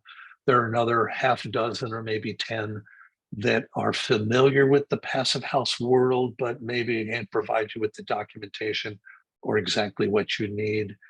The real challenge in California is finding passive house manufacturers that also had an FRC certification. Because in order to do Title 24 and get good results, generally, you need an FRC certified window. And if you don't have that, you have to take these horrible defaults, which seriously ding your performance. Typically, a passive house building is going to have so many energy benefits in terms of things that lower heating and cooling demand and higher quality mechanical equipment and heat recovery and all of these things, that even if you don't get NFRC certified windows, you're probably okay, but not always. It depends on the project. A project with a huge amount of west-faced glazing that's not NFRC certified might not make it through Title 24 compliance. Although from a passive house perspective, it might look really darn good. So that can be I'd say of all my projects, windows present the most interesting challenges. And they probably will for at least another couple of years, would be my guess. Okay, so that's certification and stuff like that. Any questions about that? And I can just wait a minute to see if anybody comes up with anything exciting. I would say if you're seriously interested in this world, the passive house world, I would say, depending on your role in the building industry, if you just want good background information, I would say go ahead and take the course, take the 5-day course. If you don't want to do it live in Santa Barbara, you can get a hybrid online live version, which I'd say 80% of it is online. They keep you on a schedule. So you can't just like do it whenever you want. You need to like keep up with the class. And then there's a couple of online sessions, which are basically open-ended Q&A sessions. And that way you get all the information, you get the knowledge. You don't have to take the exam. You don't have to be a certified designer or a certified consultant. But if you want to hang your hat on this stuff professionally, I'd encourage you to take the exam as well. Back in the old days when I took it, the training was terrible. The prep stuff was terrible. I can blame one reason I didn't pass it the first time. I could blame it on all that stuff, but no, it was just me. I was being lazy. But now with the hybrid material and the new curriculum and the way it's presented, the pass rates on the exam are very high. I think it's like 97% or something. And so if you take the course, either way you do it and you stick with it, you get through it, you're going to learn a lot. And you're going to be able to take that and apply it to pretty much any aspect of the building industry, residential or commercial. And from there, once you've done that and you've done what we call, you've drunk the Kool-Aid, you're kind of like hooked on this stuff, and it's really hard to think anything else makes sense, you know. And that's what we do. We say, okay, well, they finally drank the Kool-Aid. Okay, let's get them in a project. Okay, I don't see any questions coming in, so let's move on to the tools. Here's the tool, the Passive House Planning Package. In order for a building to be modeled and certified, you have to build a model in this tool. It's a big Excel worksheet, which basically means that it's kind of open source. So you can see how all the calculations are done. There's a lot of calculations and there's a lot of them are kind of hidden under the covers. If you're really like an Excel nerd, you can dig into this and figure out how everything's done. I wouldn't recommend it unless you really are a serious nerd, but it can be done.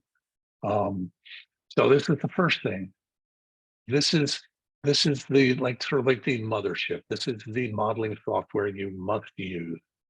And everything else involved in doing a passive house project ties into this. And so let's talk about some of those things. Okay. This is a numerical steady state energy modeling spreadsheet. You know, that's a nice buzz phrase. I don't know what the heck that means really. It uses monthly climate data. And so what happens is as you change any one thing in here, it automatically recomputes everything. It's not like in, you know, Title 24 software where you change some things, you build some things, and then you say, okay, you recalculate it, recalculates everything. You change one number, you get new results instantly. So that part's really nice. And it's designed specifically for low energy buildings and passive house style buildings. It can be adapted to other types of buildings. Remember, I said we can do swimming pools and commercial kitchens and gymnasiums and, you know, high rises and everything else. If you do an unusual building type, you'll probably have to do some unusual things with the Passive House Planning Package.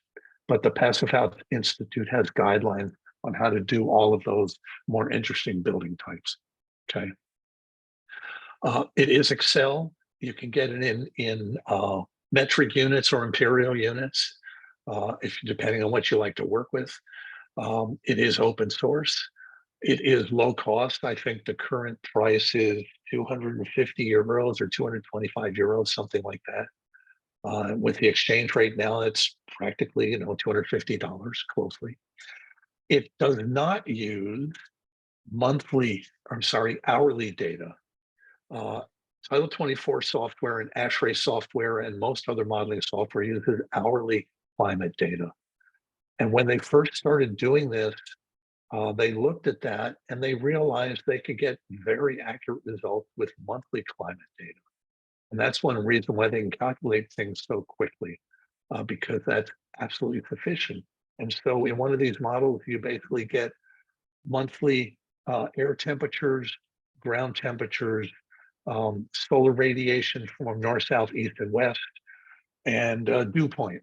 I think those are the 5 values that come with the climate data. And the climate data is specific for a location, not microclimates. It's more broad-based climates.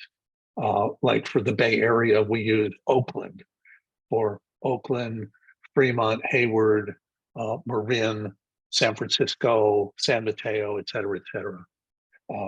And then there's separate climates for San Jose because it's warmer down there. But they found that Oakland best represents all of those microclimates within, you know, say 5 or 10 miles kind of thing, or 20 miles. I'm not sure what the radius is. But this has all been tested and vetted and everything else. So that's one reason why you can get really good results quickly and it doesn't take a long time. Okay, it's instantaneous essentially. Fast, flexible, and simple. Well, it's a complicated spreadsheet. So some of it's simple, some of it's not so simple. Figuring out how to use it properly and effectively takes some work and some training and some time. Now, the consultant designer training doesn't really teach you to use PHPP. It tells you a little bit about it. There is a module on it, but it's really not part of the exam. And you're going to have to do additional work outside of just the 5-day or the hybrid training course in order to be good at PHPP. But it gets you started. It teaches you the underlying building science concepts. Okay. So that's what we've got there. That's the PHPP. On the right-hand side are what are called dynamic modeling options. And these are the ones that typically do, hourly climate data or use hourly climate data as the basis. Okay. And they do other types of things. And they do have some advantages. They're more suitable for other types of projects. You can use them for like moisture analysis, okay, hydrothermal analysis, they call it. You can use it, you can do multiple thermal zones. One restraint or constraint that from the PHP is it treats everything as one thermal zone. So you can't do room by room analysis. You can use the PHPP to feed data into other programs that can, but the PHPP won't do that for you. You can't do something like a mixed use building where you've got multi-use residential on 5 upper stories and 1 ground story of commercial, because those are different thermal requirements. In a case like that, you have to do 2 models, 1 for the commercial, 1 for the residential. That's not that complicated, okay? But if you've got lots of different with a building with many, many, many different types of uses, PHPP can be difficult to achieve that, okay, to use that properly and accurately. So it's not perfect, okay, but the kinds of stuff we do for passive house design in general, it works in an awful lot of cases. Okay. It's data-driven design. That's kind of, to me, that's sort of a generic term that says, yeah, you give it the data, and it does. It helps you design the building. The passive house process really is first and foremost the design process. So you tell it how you want to build the building, you want the building to look like, and it takes that data and it says, oh, okay, that's going to work. That doesn't look so good. You've got more heat losses here. Oh, your window, this particular window has a thermal bridge issue, so on and so forth. So it helps you find the problem areas and eliminate them so that you, over a series of iterations, and depending on the complexity of the project and the climate zone and the experience of the people using it, that dictates the number of iterations. You get the building to the point where you say, oh, okay, the PHPP has told me if I do all this stuff, I've got a passive house building. So let's do that stuff, okay? This kind of goes back to the building timeline we showed a little while ago, okay? Schematic design, design development, construction drawings, and construction. You're going to want to do your first PHPP model during schematic design. And if somebody comes to me with a set of plans that are already finished and detailed, and they say, I want to build a passive house, my typical response is, well, you've already designed it. I don't know if I can tell you if you can build a passive house or not. I might have to tell you that you're going to have to get rid of 50% of your north-facing windows, or the windows you've chosen are not good enough, or you don't have enough insulation underneath your crawl space slab, or whatever. And I say, I'll analyze it the way you've designed it, but you might be surprised at how well it doesn't work. So if you still want to spend your money to have me do that, given that caveat, I'm happy to do that. But I say, when you should have come to me was much earlier, when you were still doing your schematic design, and we could have worked together with the other team members to get you a result. And that's the way it should go, okay? And the passive house savvy designers and architects know this, and that's what they do. But first timers, you don't know. This is how we learn how to do these things. Yeah. So anyway, first model comes very early. The second model, or the refined model, depending on your perspective, should come before construction drawings are finished, because the construction drawing should have all the construction details, all of them that are relevant to the passive house building, and they should have been decided and figured out. Okay. And then as you go through construction, things change. We all know that. And so you incorporate those changes into the model. And so there's an ongoing adjustment. Okay. Hopefully they're minor adjustments through construction. But by the time you finish construction to the point where you can commission the ventilation system and do the final blower door tests, the model should agree with what was built, and the documentation should support that. Okay. And then you can certify. Okay. I find it's very common for things mid-construction that things change. And hopefully they're not big things. If they're big things, it really can throw a monkey wrench in the whole process. And I'll give you an example. I've got a project in Colorado where it's got a conditioned crawl space, and that's part of the design. That's part of the passive house building. But it's a crawl space, and they wanted it for mechanical equipment and mechanical rough-in and stuff like that.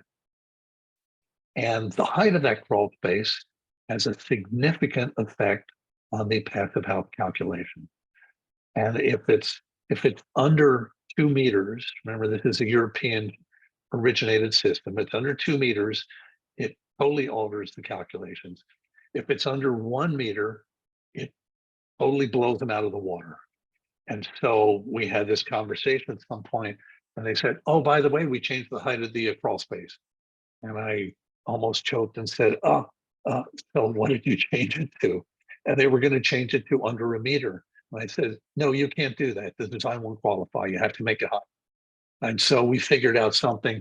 And this was when they were getting ready to pour the stem walls for the crawl space. So we had to go back and forth, and we found a way that it worked. We had to throw stuff in the model and so on and so forth. And it's worked out. That was the big surprise. Everything else they've come up with have been little surprises, fortunately.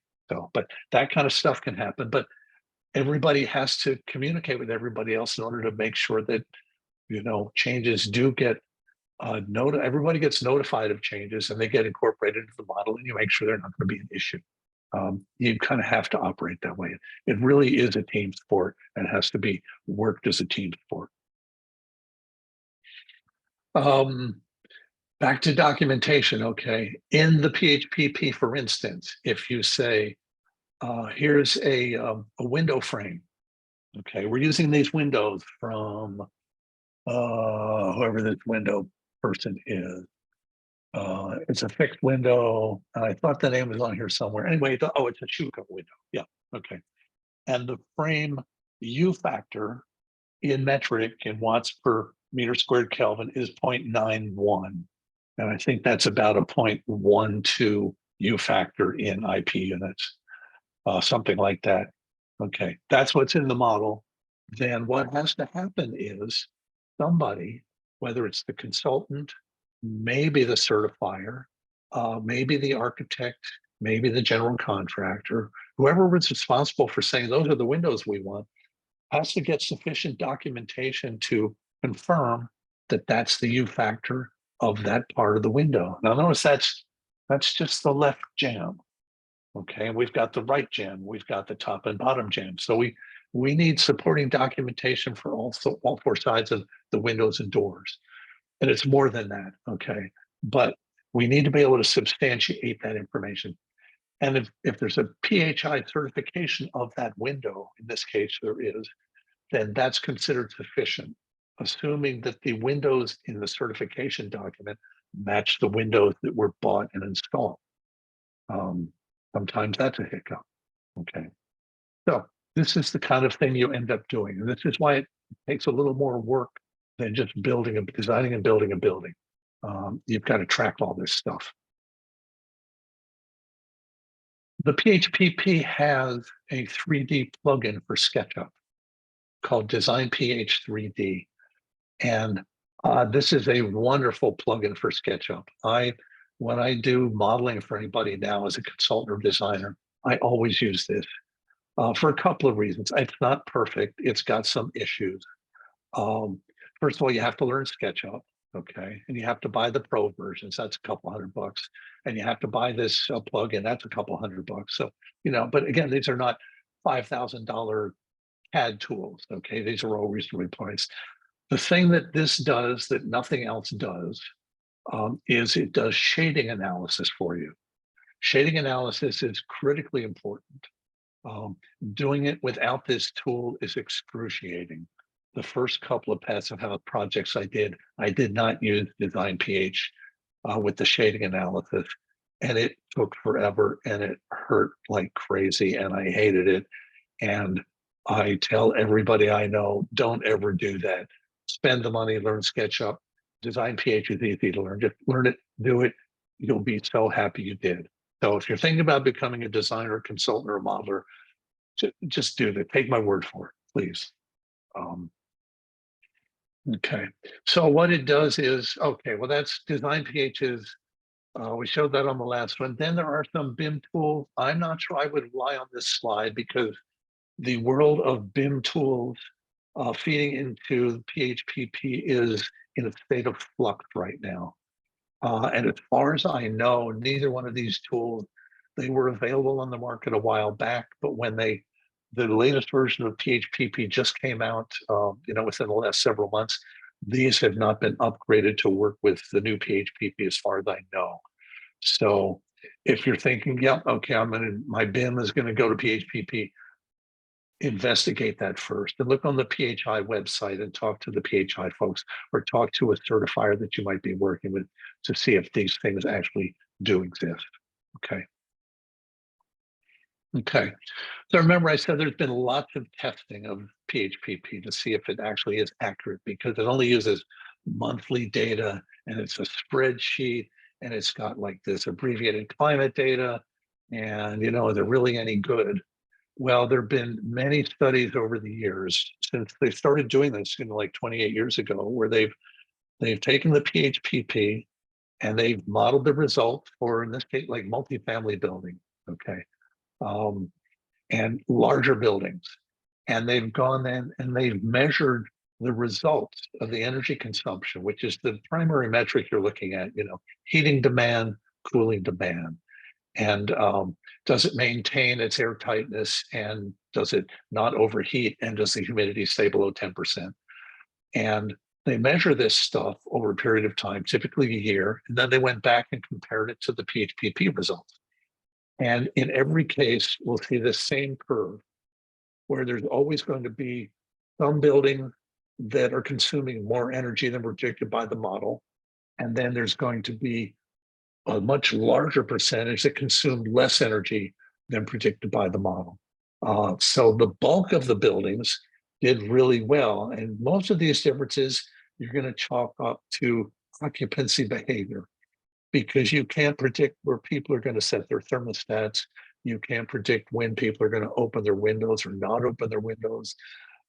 You can't predict how much water they're going to use, which factors into it, especially hot water usage, so on and so forth. So overall, the results were very good in terms of the, what the modeling predicted and how the building finally performed. So this has been shown time and time again. So it's accurate. It just can't account for what people do. Okay.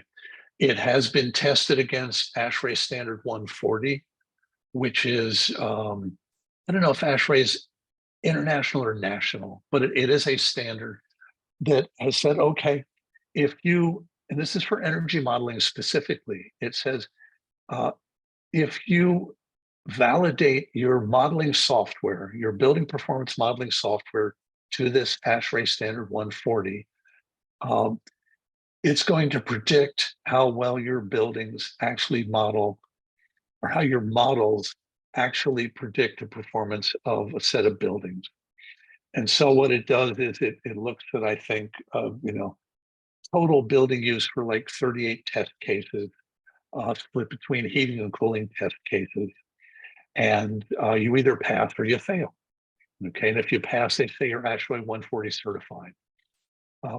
PHPP was certified a couple of years ago under this standard, and it passed just fine. There were two of the cooling cases were a little bit off, but not so much that they couldn't certify the PHPP totally. Okay, but just to throw a little footnote in here, ASHRAE 140 is also a requirement for any piece of software, any modeling software that's going to be used for Title 24 modeling calculations.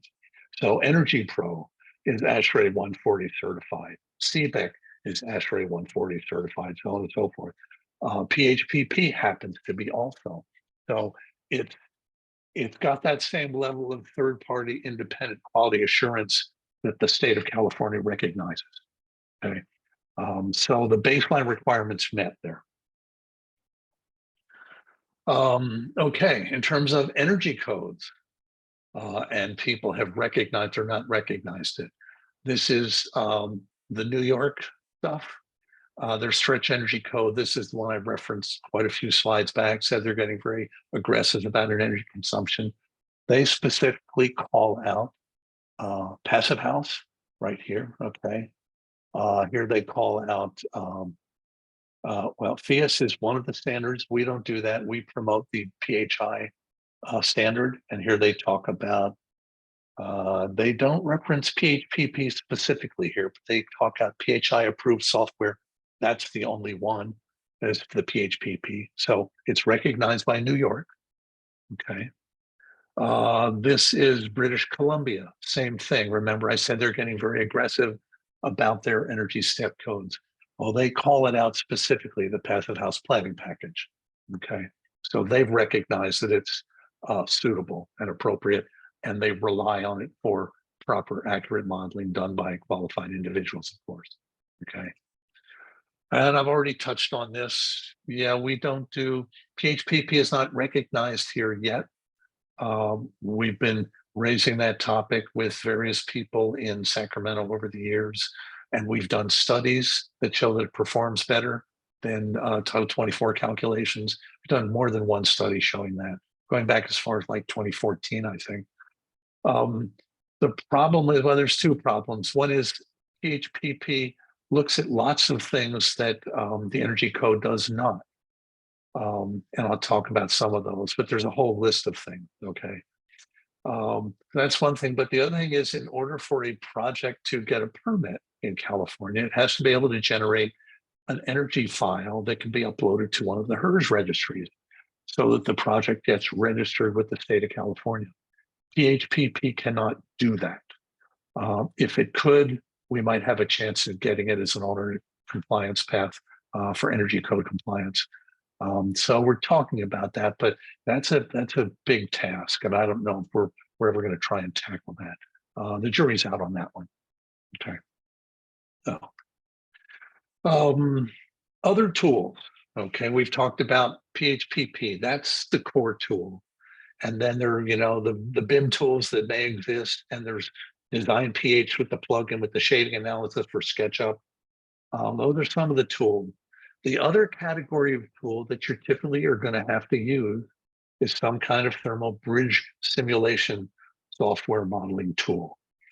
And remember, I said the building's supposed to be thermal bridge free, or we have to show that the thermal bridges are insignificant enough such that it doesn't affect the overall heating and cooling performance and comfort performance of the building. And that's one thing. But we're also looking for the possibility for mold and mildew, okay, and condensation. So the only way we can prove those things out is to do thermal bridge modeling. So we end up looking at different junctions in the building. At Passive House, people clearly know you look at a building, you look at the construction details, and you look at something, you can say right away, oh, that might be a thermal bridge. We're going to have to analyze that. Or, oh, that section right there, no thermal bridge, we're good, okay? And so the way you do that is you do modeling, or remember I said like with the windows, you can get Passive House certified windows. They've already done most of the thermal bridge simulations for you as part of their third certification process. So however you get this information, you need to do it and you need to look at it. Okay, so I'm just going to show you a couple examples.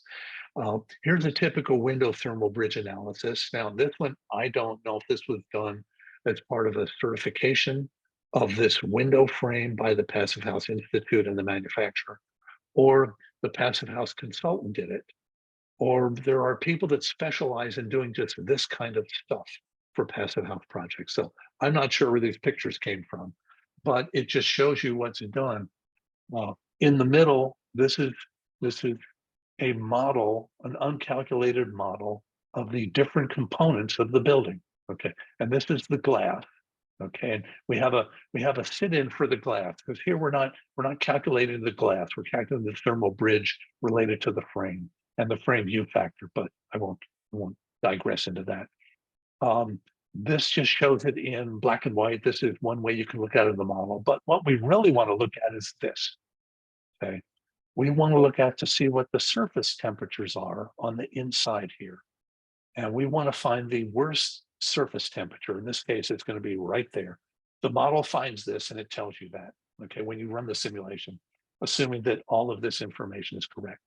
Okay, and it says, okay, this is your lowest surface temperature, and this is in metric, that's 13 degrees Celsius, which is I don't know, about, I'm saying maybe 58 degrees or 60 degrees Fahrenheit, something in that range. And these lines also show these are temperature gradients. So there are different ways to look at this. And like I said, the easiest way to look at it is to see if you've got yellow or red lines all along the inside surface here on the interior. Okay. Now the color coding here is not, it doesn't have red for those temperatures. You can change the color coding on these things. So I think this one passed the certification just fine. It's just the colors are a little bit different from what I described earlier. Let's not get distracted by that. Okay. So this is one example. Here's a more obvious example. Okay. This is a wall to roof intersection. Typically on any building, we're going to look at a wall to roof intersection. Okay. To see if there's a thermal bridge. Now, like I said, you can just look at something and kind of determine if there's a thermal bridge or not. In this case, all of this yellow stuff is insulation. Okay. And then all this white stuff is wood. Okay. And here's wood. And then here's some kind of interior sheathing or something. Okay. And just by looking at this, what you want to say is, okay, so if this is actually built this way, if thermal energy wants to move into or out of this building, is there a path for it? Now, insulation is designed to prevent that. So this whole portion is pretty good. You've got, a hunk of wood here and wood meeting wood here and wood going to the outside here, but that's a pretty long distance to travel. Okay. You've got a bunch of wood here. Wood insulates a little bit. It's about an R 1.2 per inch. So it insulates a little bit, but if you had wood going all the way through here, you would definitely have a thermal bridge. So this insulation kills off this part of the thermal bridge. So this looks pretty good. It's unlikely that heat in the wintertime is going to go through here and then up here and then down here and out. But you don't know for sure. You need to determine just how serious this is or not serious. So we build this model in the thermal bridge modeling software. We hit the calculate button and it calculates it. Here we get the gradients. And again, notice we don't have red on the inside. That was just one example. We've got green, which is good. You see the lines flow pretty straight. But what we're really looking for is a calculation of the thermal bridge out of this whole assembly. It's not just any one point. It's like any place in this assembly, where can we have a thermal bridge? And we typically look at intersections. So where this arrow is where it actually was calculated. So it's this diagonal portion right here. And the thermal bridge here is a minus 0.013 watts per meter Kelvin. A negative thermal bridge is a good thing. It means that actually you not only have a thermal bridge here, but the modeling that was calculated using PHPP actually over-calculated the thermal loss for this part of the building. So we can get some of that back and put it back in our calculation. So it helps us. A bad thermal bridge is any number that's like 0.006 or higher. Okay. Anything negative is good. Anything below 0.006 in IP units is good. Okay, so that's just to put it in context. So we go and we look at all parts of the building. This is what we do.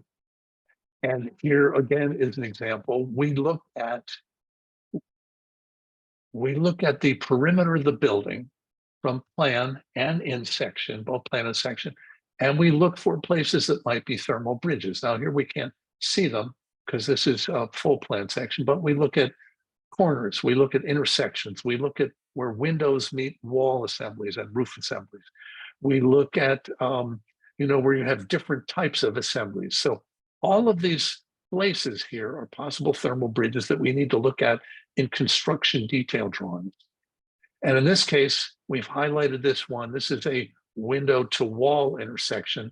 And this is what it looks like. Now, this is not enough detail to do a thermal bridge analysis. The actual construction detail for this needs to be much more detailed. This just shows you that we start small, we get bigger, but to do the analysis, we need to blow this up more. And the construction detail drawings should have a large scale drawing of that. Okay. if for no other reason, just to show how it goes together. Okay, because we do this for thermal bridge analysis, but we also do it for air tightness testing. And we'll take plans and sections. And this is something we try and get the architects to do, to get them to think about air tightnesses. We want them to draw the air barrier around the perimeter of the building and on the sections as well. And they need to be able to go anywhere on this drawing and know what their air tightness layer is, where it is, what the material is that's creating that air tightness layer. That's part of their job as the designer. And it's part of the consultant's job to help them do that and maybe identify materials, figure out how to deal with certain types of intersections, so on and so forth. So this slide really kind of demonstrates air tightness, but also thermal bridge analysis too. Okay. Oh, I think we missed a slide. Okay, here's a detail of that previous slide. Okay, this is the kind of detail you want. All right. This is, and here's a couple more samples. And you want the construction drawings to call out the materials. Okay, all of the materials and how they're going to go together. And ideally, remember we said we draw a red line about it. You don't have to be a red line, but that's kind of like the agreed upon convention. So here's the air barrier layer here. Okay, and we run it across the windowsill here just to make sure that we eliminate that as possible air leakage. And then we tie it into the window. And then the triple glazing of the window itself is treated as air barrier. Glass is an air barrier. And this is one reason why you want windows that are really airtight when they're closed, because they are part of the air barrier. Okay, so you detail this stuff and you call it all out. And this looks like a corner there. I can't tell if that's a corner or a jam. Doesn't really matter. These are just some examples. Okay, so that's the red line test. But then the real test is how tight is the building actually. Okay, and this is where the rubber hits the road, so to speak. In order to have a certified passive house, you have to pass a final blower door test. And it's got to be no more than 0.6 air changes per hour for new construction, or 1.0 air changes per hour for retrofit. This is what it looks like. The guy on the left, that's a picture of him doing some air tightness testing.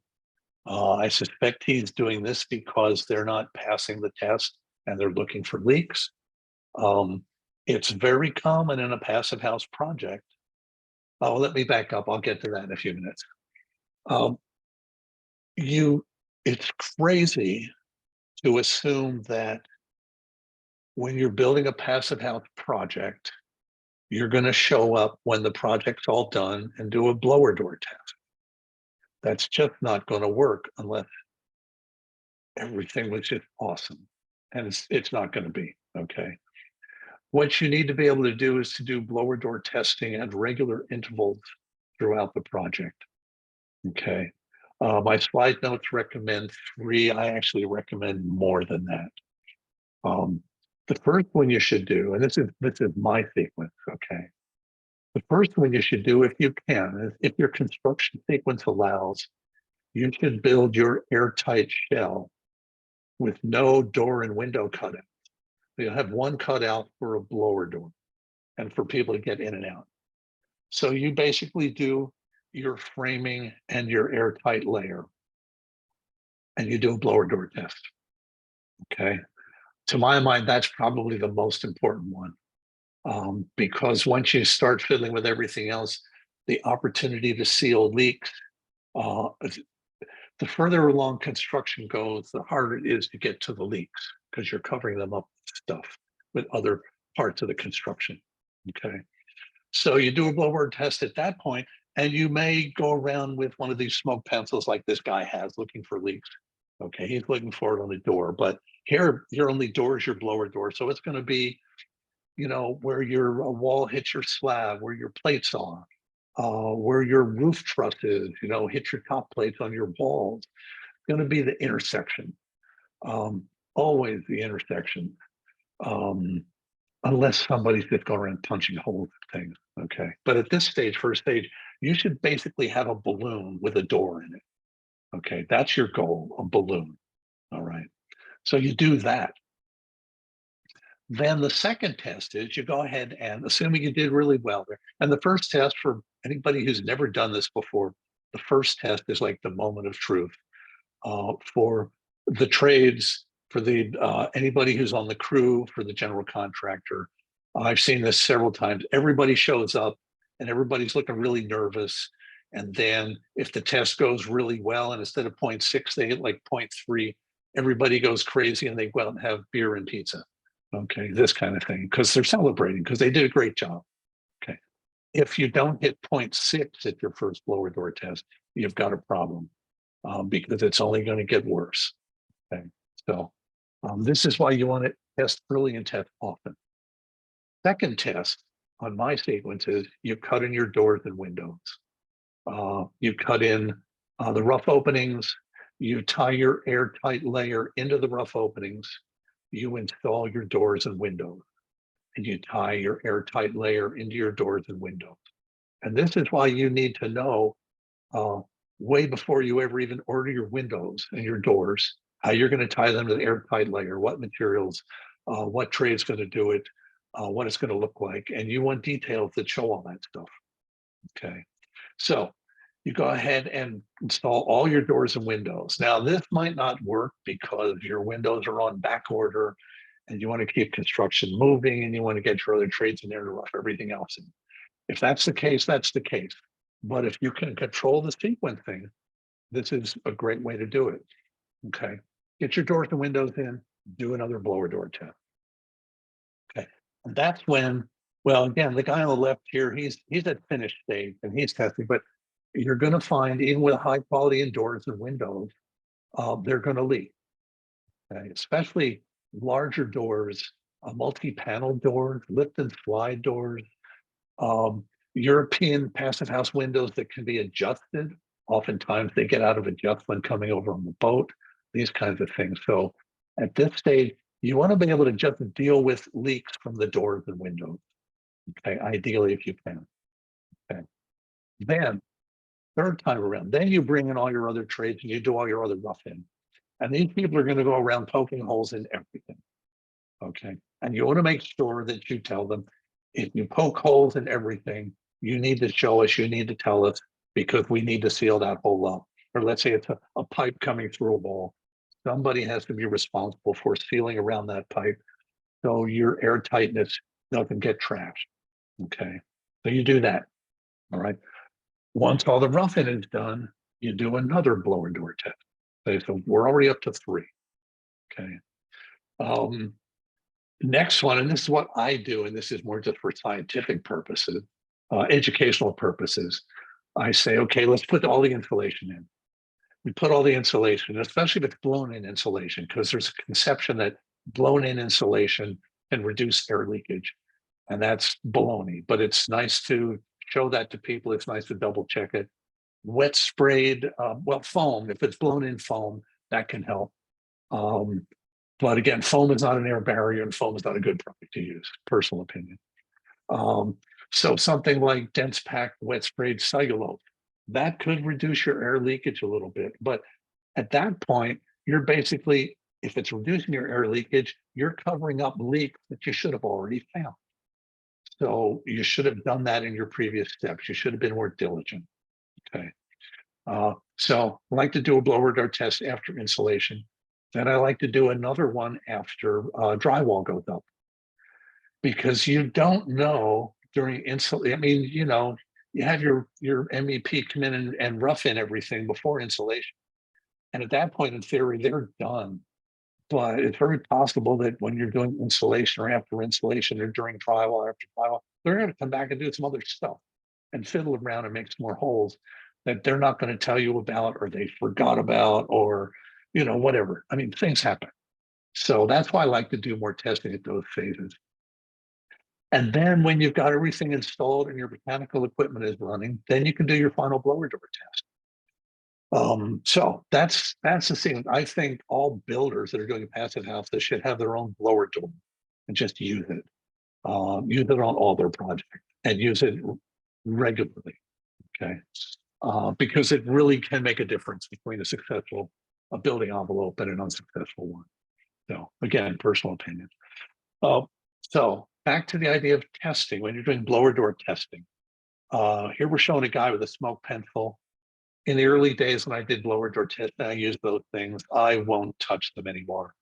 I won't use fog machines because they don't really work either, and for a variety of reasons. I'll just give you a quick example. If you're depressurizing a building and you're blowing smoke in the building, and you have people outside to see if there's smoke leaking to the outside, well, what's going to happen as soon as that smoke hits the outside, if there's any wind at all, it's going to disappear. Even if there's no wind, the pressure created by the blower door to force the smoke to come out is going to make it dissipate and disappear too. So that doesn't work at all. I tried that because somebody said, oh yeah, use your fog machine. Didn't work. Okay. What works is, well, there are two things that, well, there are a couple of things that work. An infrared camera can be really useful if it's got a decent resolution on it and you've got a good temperature difference. Infrared cameras only to show you leaks if you've got at least a 10-degree temperature difference between inside and outside, and used in conjunction with a blower door. So you can, for instance, if it's summertime, turn the fan on so it's pulling air into the building. Okay, and let's say it's 80 degrees outside and it's 65 inside, construction site, or 60. You've got a 10, 15, 20 degree temperature difference. You can actually see hot air being pulled into the building with an infrared camera. And when the conditions are right, it's a wonderful thing. It's a very effective tool. You can also find weaknesses in your insulation layers, even if there's no infiltration issue. The two other things that really work, believe it or not, I know you're not going to believe this, is your hands are wonderful. They're actually better than most of these other methods I've found over the years. Your hands are very sensitive. And if you just go around and hold them up, this guy, he's got his smoke thing. Instead of that, run your hand along the bottom of the door threshold. And depending on which way the blower door is moving air, you should be able to feel an airstream if there's a leak there. Every time, I've had that work every time. The other thing that works is actually just your ears. And this is especially true in doors and windows. If they're not properly aligned and they're sitting poorly on the sills or the gaskets or something, you can hear whistle. Even at a modest blower door air movement speed, a cubic feet per minute, you can hear them. And you can hear them from across the room. And you walk over to that door like this, I said, oh yeah. And then you use your hands, you can say, okay, yeah, the threshold gasket's leaking, so we've got to do something about that or whatever. Or the hardware's, there's an extra hole where the lock for the door wasn't put in yet, so clearly there's a problem there, so we've got to fix that, those kinds of things. So just common sense and intuition, and use your body and use your eyes and use your ears in conjunction with a blower door. I found is really effective. You don't need to train people. Anybody can do this.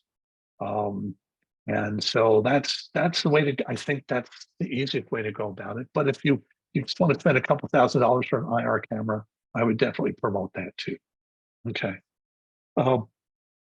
That's way more on blower door testing than you probably ever care to hear about, but this is really important. This is probably the single hardest thing to do on a passive house. And it's the thing that makes the first time builder the most nervous. Absolutely, positively. Because if you don't hit this, you've got nothing. You still have a great building. Okay, let's say you hit 0.7 air changes per hour, no matter how hard you try. It's still going to perform really well. Make no mistake about that. Let's say you hit 1.0, it's still going to be a really good building, especially compared to current code standards. Energy Star, California, things like that. So you should be proud of that effort, but you can be a whole lot prouder if you can hit below 0.6. No. Okay, we're ahead of schedule, which is a good thing, I think, for everybody. Maybe we'll have an early lunch. But why don't we go ahead and take a 10-minute break? Just again, everybody can stretch their legs, go to the restroom, get a cup of coffee. That's what I'm going to do. All these things, and come back at 11:30 50. That sound good, Sarah? Yeah, that sounds great. Okay, great. And again, if you have questions, put them in the chat. We'll deal with them when we get back. Thanks.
Okay, we're back.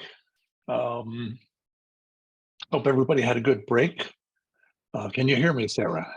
Yes. Okay, good. Oh, a question came in. I love it when questions come in. Oh, it's a long one. Okay.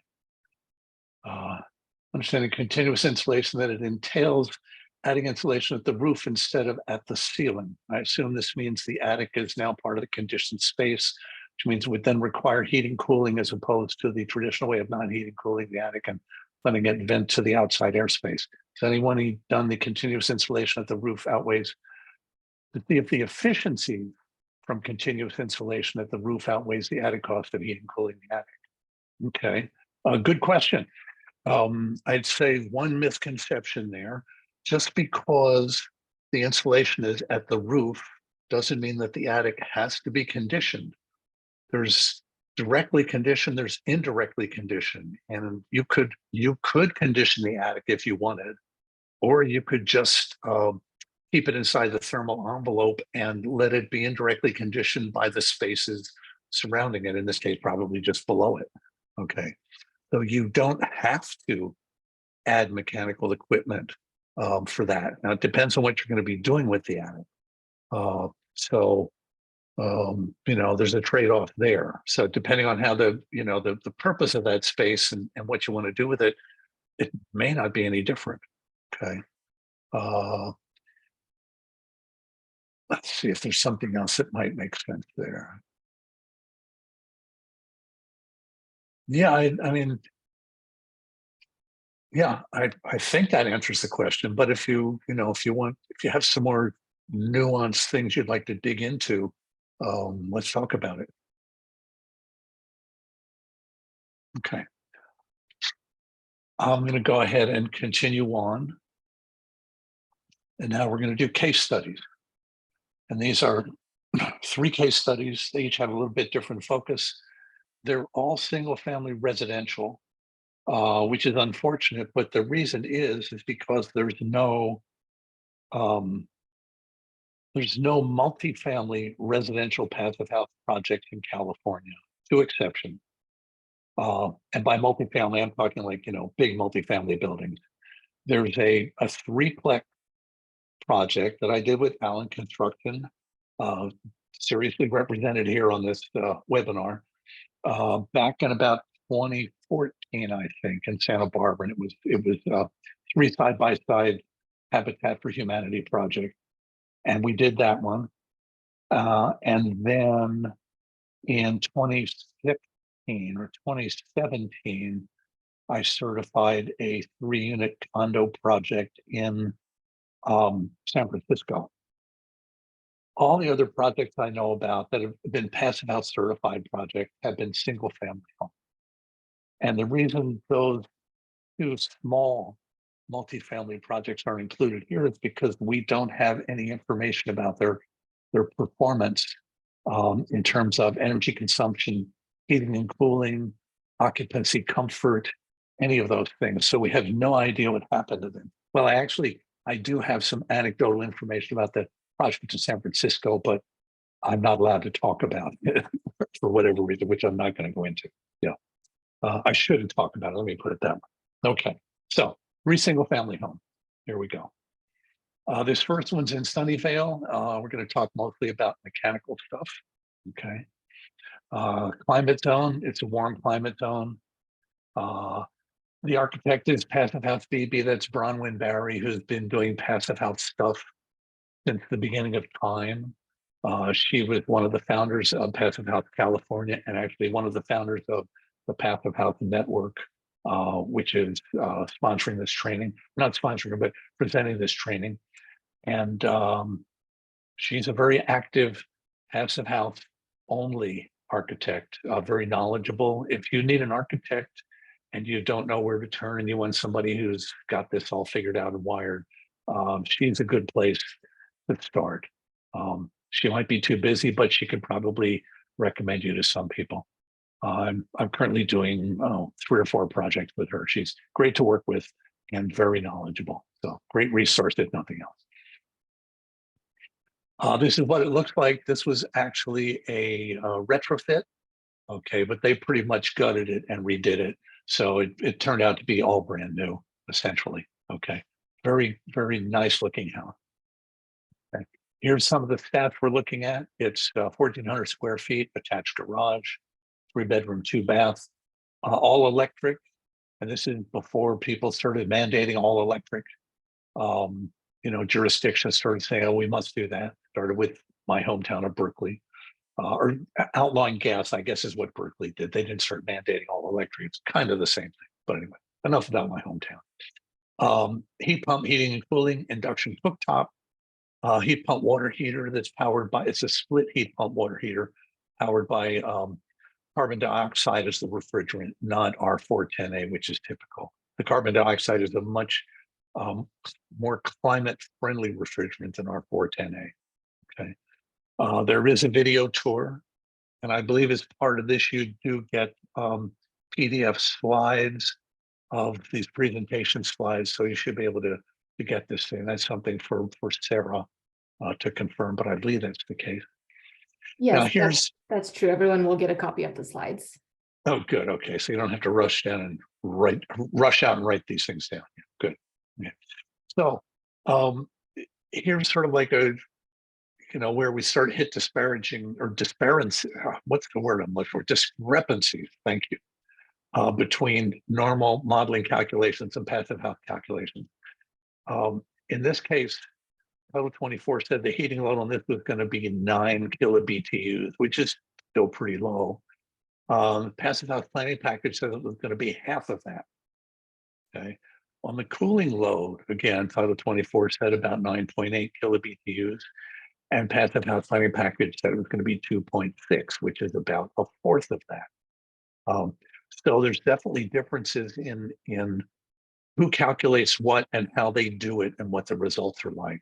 And it's, in my experience, Title 24 calculations are always going to be higher than passive house planning package calculations.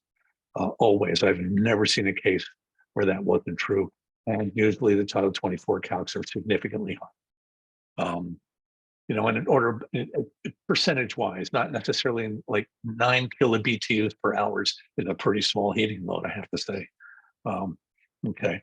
Here's the margins over the energy code. It exceeded the 2013 code by 55%, 2016 code by 56%, and the 2019 code by 100%, because they went all solar and put it all up there. And so it's essentially a net zero house.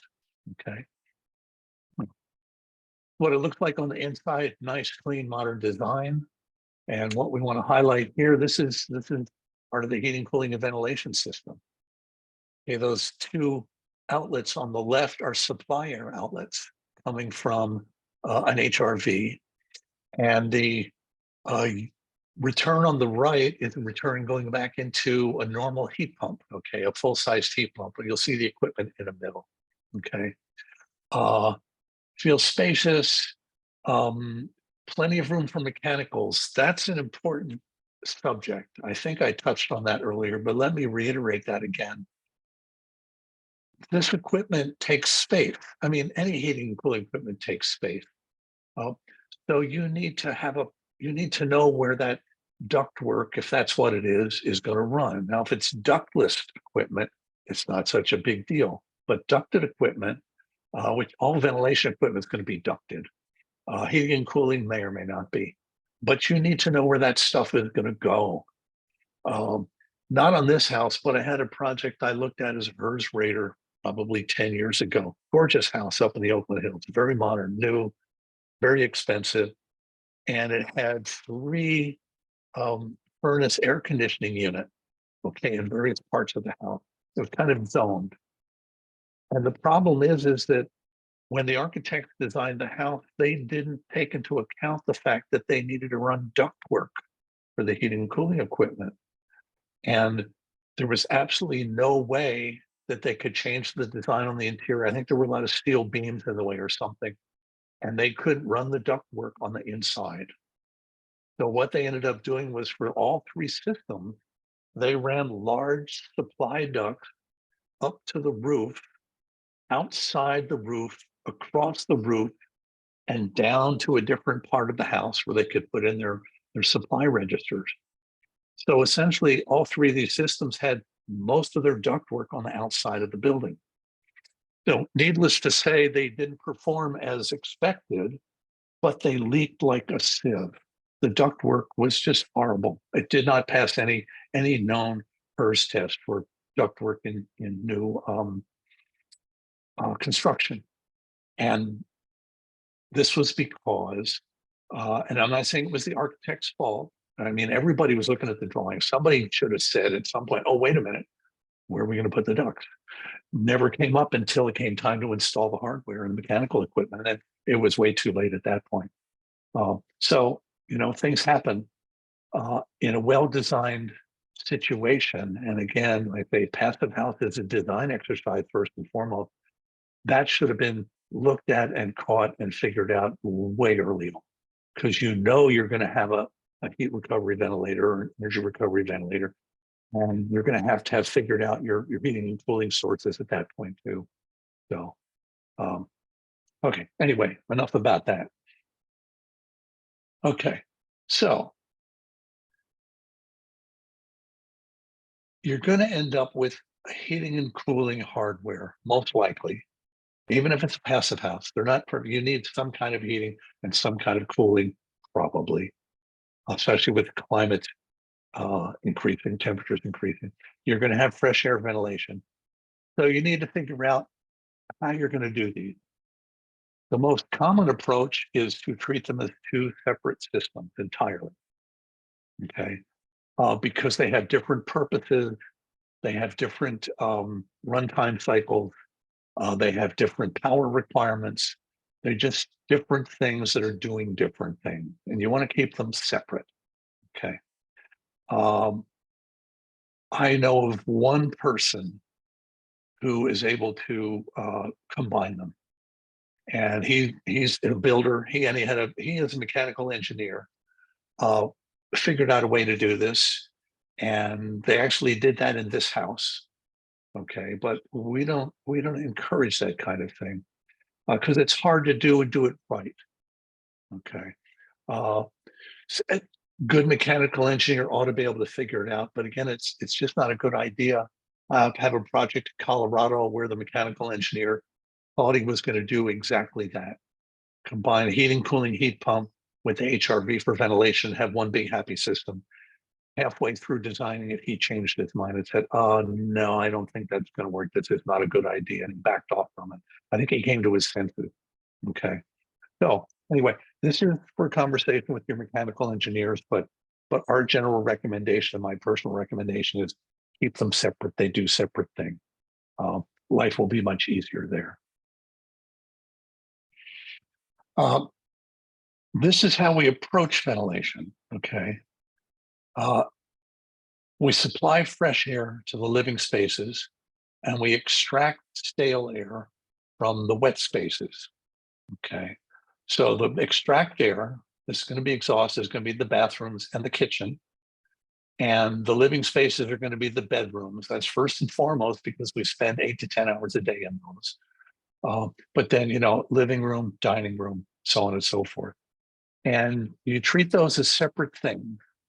And you don't necessarily have to supply air or extract air from every room in the house.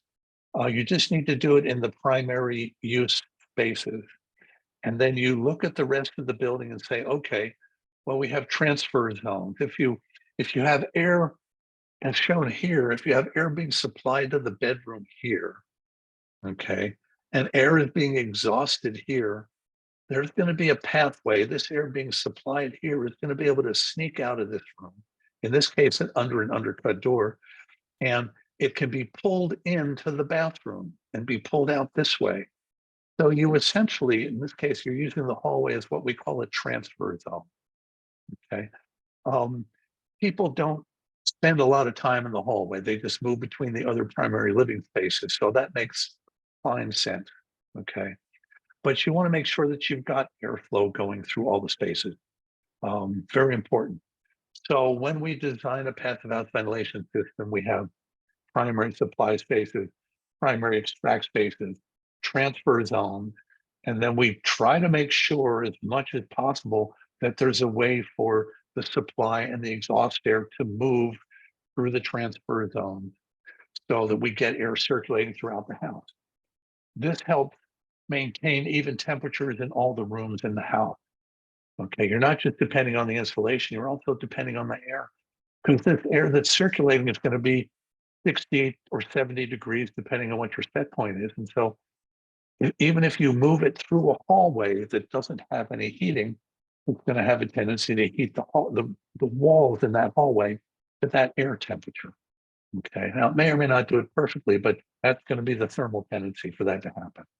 Okay, so this is how we approach these systems.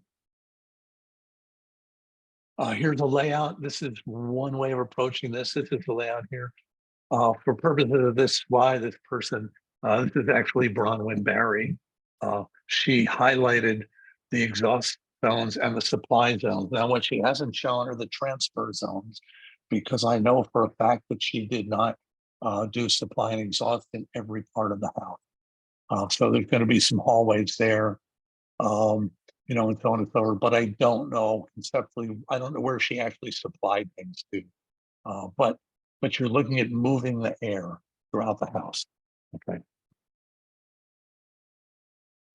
This is what one of these types of systems look like. We talked about this. This is an energy recovery ventilator. It's different from a heat recovery ventilator. It does ventilation, but it also does moisture recovery, so that if you've got, depending on which airstream has more moisture, it's going to take it and move it to the airstream that has less moisture. Just like the heat recovery moves heat from hotter to colder, moisture recovery moves moisture from higher humidity to lower humidity. So, for instance, in the wintertime, if you've got a really low relative humidity and you have a shower, somebody takes a shower and the humidity in the bathroom goes up. Let's say in the house it's 20 relative humidity, which is about 30, let's say. And in the bathroom, it's going to be 50, but just for 10 or 15 minutes because you're extracting air from it. That higher relative humidity, as it's going out of the house, it's going to pass by the incoming lower humidity coming from outside because it's wintertime. And so that incoming wintertime air is going to pick up some of that moisture and keep it in the house, which you're going to want to do that because the relative humidity in the house is low. You don't want it lower. You want to keep it as high as possible. Okay. Energy recovery ventilators are typically more designed for colder climates, but they do make sense in our climates in some cases too. And that can be a very long discussion. We won't get down to the program. Okay. Whichever one you have, an ERV or an HRV, this is what they look like pretty much. And the big blue and white thing, that's the core. That's the heat recovery core. Okay. There's a slightly different core, same shape, same size that would fit into this machine, but it would be an energy recovery core. So you could modify these machines to operate as one or the other and change it mid-season if you want. You can do that. Okay. So there we have that. Back to the house, induction cooktop. We already talked about the fresh air supply. Okay, and this was the one. This is the return into the combined heat pump. This is the supply from the HRV. Now, this is what the equipment looks like. On the left, this is for the electric heat pump. That's the outdoor unit for the electric heat pump. It's a Fujitsu. This is what it looks like on the inside. Okay, this is a big heat pump, and you'll see big ductwork here. Now, what's not shown here, over here on the left, is the heat recovery ventilator. They actually did tie these two pieces of equipment together. This is from that one guy and his mechanical engineer that I've ever met that know how to do this, and I've seen them do it in multiple houses, and it's always worked. But it's something they figured out themselves, and I've never seen anybody else actually do this successfully. And it's kind of like it's, you know, for single family residents, it's kind of complicated too, I think personally, because with the loads they had, they could have gotten away with none of this kind of equipment at all. Absolutely none. You know, everybody has their preferences. So yes, and here we have the peak heating load and peak cooling load. That's from the previous slide. So this is a big piece of equipment to satisfy these really small loads. That's one reason why I think this is really kind of unnecessary. And the installation cost is much higher than it needs to be too. Here's the domestic hot water. This was done back in the days before, electric heat pumps for hot water were well known and common and starting to be used a lot. Now they're much more popular. Rheem's doing really good business in the heat pump water heater business. You need to have an adequate source of air for these things. And you don't want to put the tank inside the conditioned space of the house if you can help it. That's just a bad idea. Even if you duct it to the outside for air, because the tank itself is going to be at least a couple of degrees warmer than the surrounding air, and it's going to have a tendency to heat up the space it's in. So I was encouraged to put heat pumps outside the conditioned space, maybe on a closet on the outside of the building or in the garage or something else. Okay. This is when they went net zero, 7.7 kilowatts. That's a whole lot of kilowatts. Okay. And they knew going in, they were going to want that many. And this is why this was measured over 2017, 2018. Their production exceeded their consumption. Okay. Pretty significantly. All right. And so that was good. But then they also knew they were going to add an electric car. And they did that. And their production still exceeded their consumption. This is on an annual basis. Okay. And if you look at it when you figure it all out and add it all up and everything else, you can see that their energy costs were minus $230, and their energy production was $270. Wait, I just said that wrong. Their energy use was 270. Their energy use was $230, and their consumption, their production was 270, and theirs was 230. Why did I screw that up? Okay. They produce more than they consume. How about that? Oh, I see. Down at the bottom. That's what I was looking for. Credits were 270. Okay, these guys down here. Pardon me for really messing that up. Down here, they had more credits than they had costs when you add it all up. Okay. And their big production was, springtime and summer. August was, a really good time. So totally net zero with an electric car. Okay, that's one. San Francisco, a townhouse retrofit. This is not the threeplex condo project that I said I wasn't going to talk about. This was a single family. Okay. Again, nice project. Also warm climate zone. At this point, when we collected these samples with the construction data and everything else, we didn't really have any California sample projects where we had consumption data that were in anything but warm and warm temperate climate zones. So we had a really small sample. Things have been growing a lot, but we need more projects. So get out there and build some projects. This one, the architect was 450 Architect. The builder was Rinaldi Construction. Consultants were done by Passive House Academy. I was involved in this project as a lead rater and a HERS rater and a building tester commissioner kind of thing.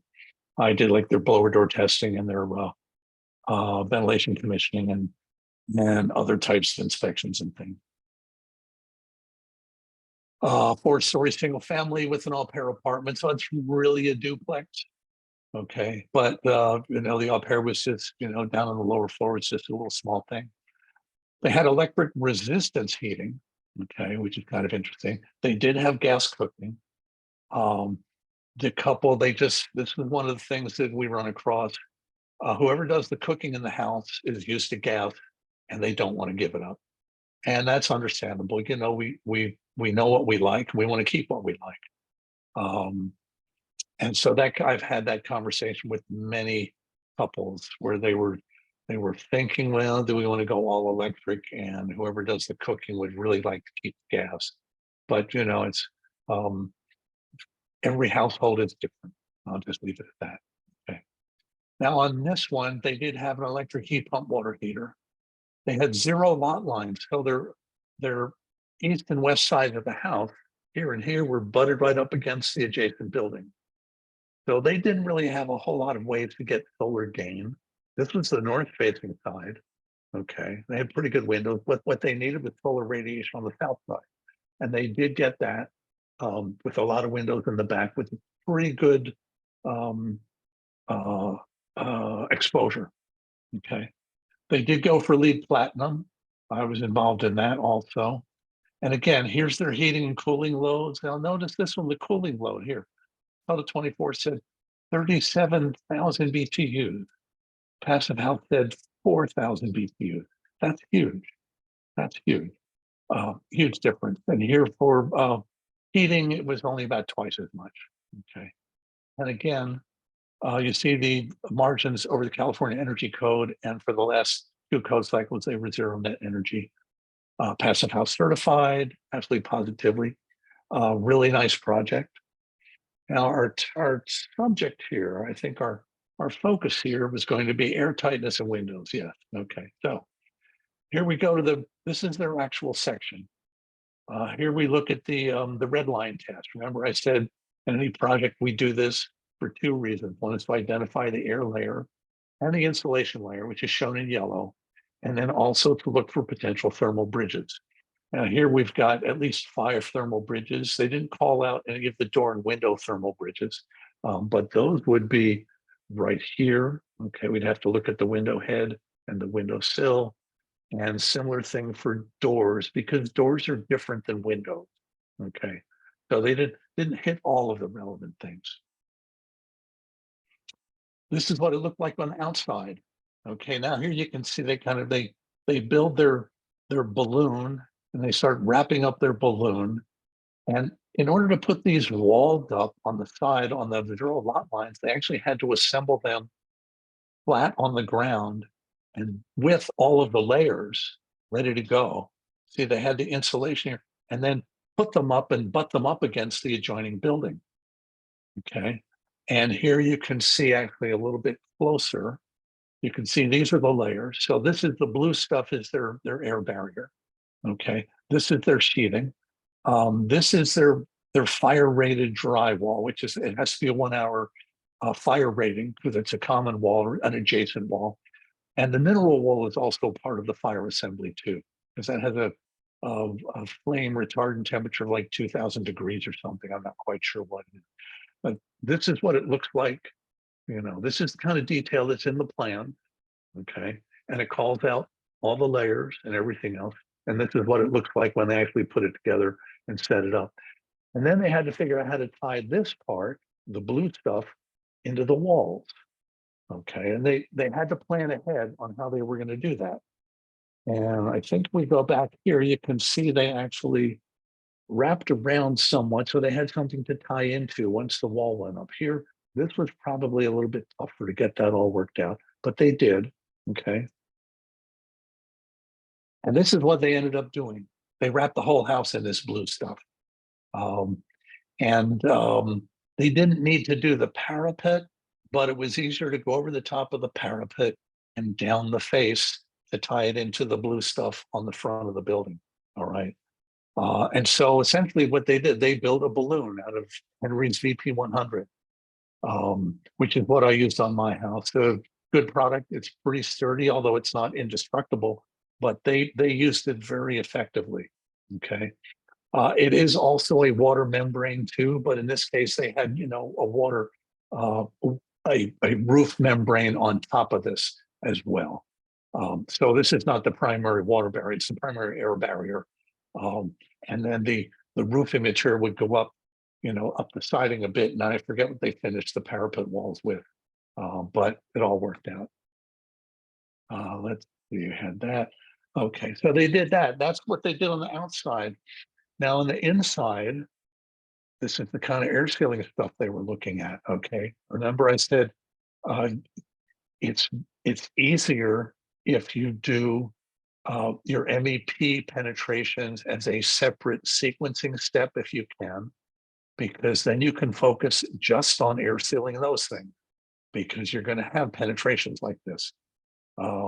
And this is actually a wall we're looking at. It's not a floor joist section. Okay. And so you have to seal this stuff. And I remember I said, the air sealing, passive house is a team sport, but passive house, the second thing I would say is it's all about the details. You have to know what details you need. You have to install those details and you have to inspect them to make sure that they're done properly. And so at various stages, and this is before installation, you go around and you look at all the stud bays to make sure everything is sealed properly. And as I recommended, you do a blower door test too. That's how you really find out. Okay. This is what some of their air sealing details look like. When they did their blower door, and this is their final blower door, they hit 0.57 ACH. They just squeaked under, but they did it. Okay. And they did more blower door tests prior to this. I actually did their final blower door testing. This is not me in the picture. I don't dress up nearly that nice when I'm doing a blower door test. But I did all their blower door testing, and we did have some issues with doors, especially where crawl spaces intersected with conditioned spaces. Some interesting issues there, but we got them figured out and got them squeaked in. Now you'll notice here, this is what a typical blower door test report looks like. You actually have to test at least 5 different air pressures. Okay. The average you're looking for is 50 pascals is what it's called. Okay, this is a pascal, that's a measurement of pressure. All right. But you do measure, in this case, 20, 30, 40, 50, 60, 70, 80. And you do it under pressure and depressurization. Okay. And then all this gets, run through an algorithm and a statistical analysis, and then you get an average. And that's the number you use. That's the final number. Okay. And it needs to be an official test done by software. This is not done by hand. So you have to have a setup where it's computer controlled, and the computer software not only controls the running of the equipment, which it does, but it also uses it to generate the report. Because they don't want you like this throwing some report together. You can make up whatever numbers you want. Okay. So that's what it looks like. That's the air testing part. Now let's talk about the windows. We look at a lot of details on windows. Okay. We look at, and from left to right, we look at the glass and the U factor of the glass.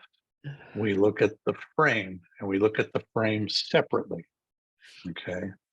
We look at the spacer. Remember I said the spacer, there is a thermal bridge at the spacer. So we need to know what that is and factor that into our discussion. We need to look at how well it's installed, because there's a thermal bridge where the edge of the window meets the rough opening and how that's done. And we look at all those things, and we look for a UW installed value. Now, remember I said if you get Passive House certified windows, it helps a lot of your work. A certified window with a proper certificate will include all of this stuff already. And so all you need to do is calculate this, because the window manufacturer doesn't know how you install the window. They don't know what the framing looks like. They don't know what the insulation looks like, but they know what all this stuff looks like. So you get those numbers. And then the general guideline is for Passive House, there is a maximum U window installed value. It's the U factor of the window, factoring all this stuff in. And for a warm climate, it's 0.22. That doesn't mean that you can't have a window that has a U value higher than this. It just means that ideally, when you're designing, you want to stay under this. Okay, it's a guideline. If this window, depending on the climate and the installation situation, did exceed this for a window, it might still be okay. But the PHPP is going to call this out and say, wait a minute, you've got an issue here. You need to look at this. Okay. So, and this comes back to the thermal comfort issue. All right. That's what it's all about. You do want high performance windows. There are many different types. Wood is good if you like that kind of thing. You need to look at Like I said, the frame, the glass. For the glass, we actually break out in the glass, we break out the U factor of the glass itself and the solar heat gain coefficient of the glass. On this project, they got away with double pane windows. Okay. And they had a real high solar heat gain coefficient, which helped them get the solar irradiation they needed on the south side in order to keep their heating demand really low. Okay. This U factor for this wood frame window is not terribly awesome. This is a little bit better than Title 24 requirements for that climate zone, but not great. Okay. So every project is different. A high performance window, however you define that, it depends. And so a high performance window is a window that helps you meet passive house certification requirements. That's how I kind of define it. And then notice here on the right, you can see how they tied their air barrier into the windows. Okay. So this tape actually hits the side, the outside of the frame. Okay. It's like a slight right angle. And then it hits the Henry CP100 in the plane here. And so the window gets totally sealed on the outside. And then remember, you assume that the window is part of your air barrier until you blower door test and find that it's not sealing that well, and then you fix it. Okay.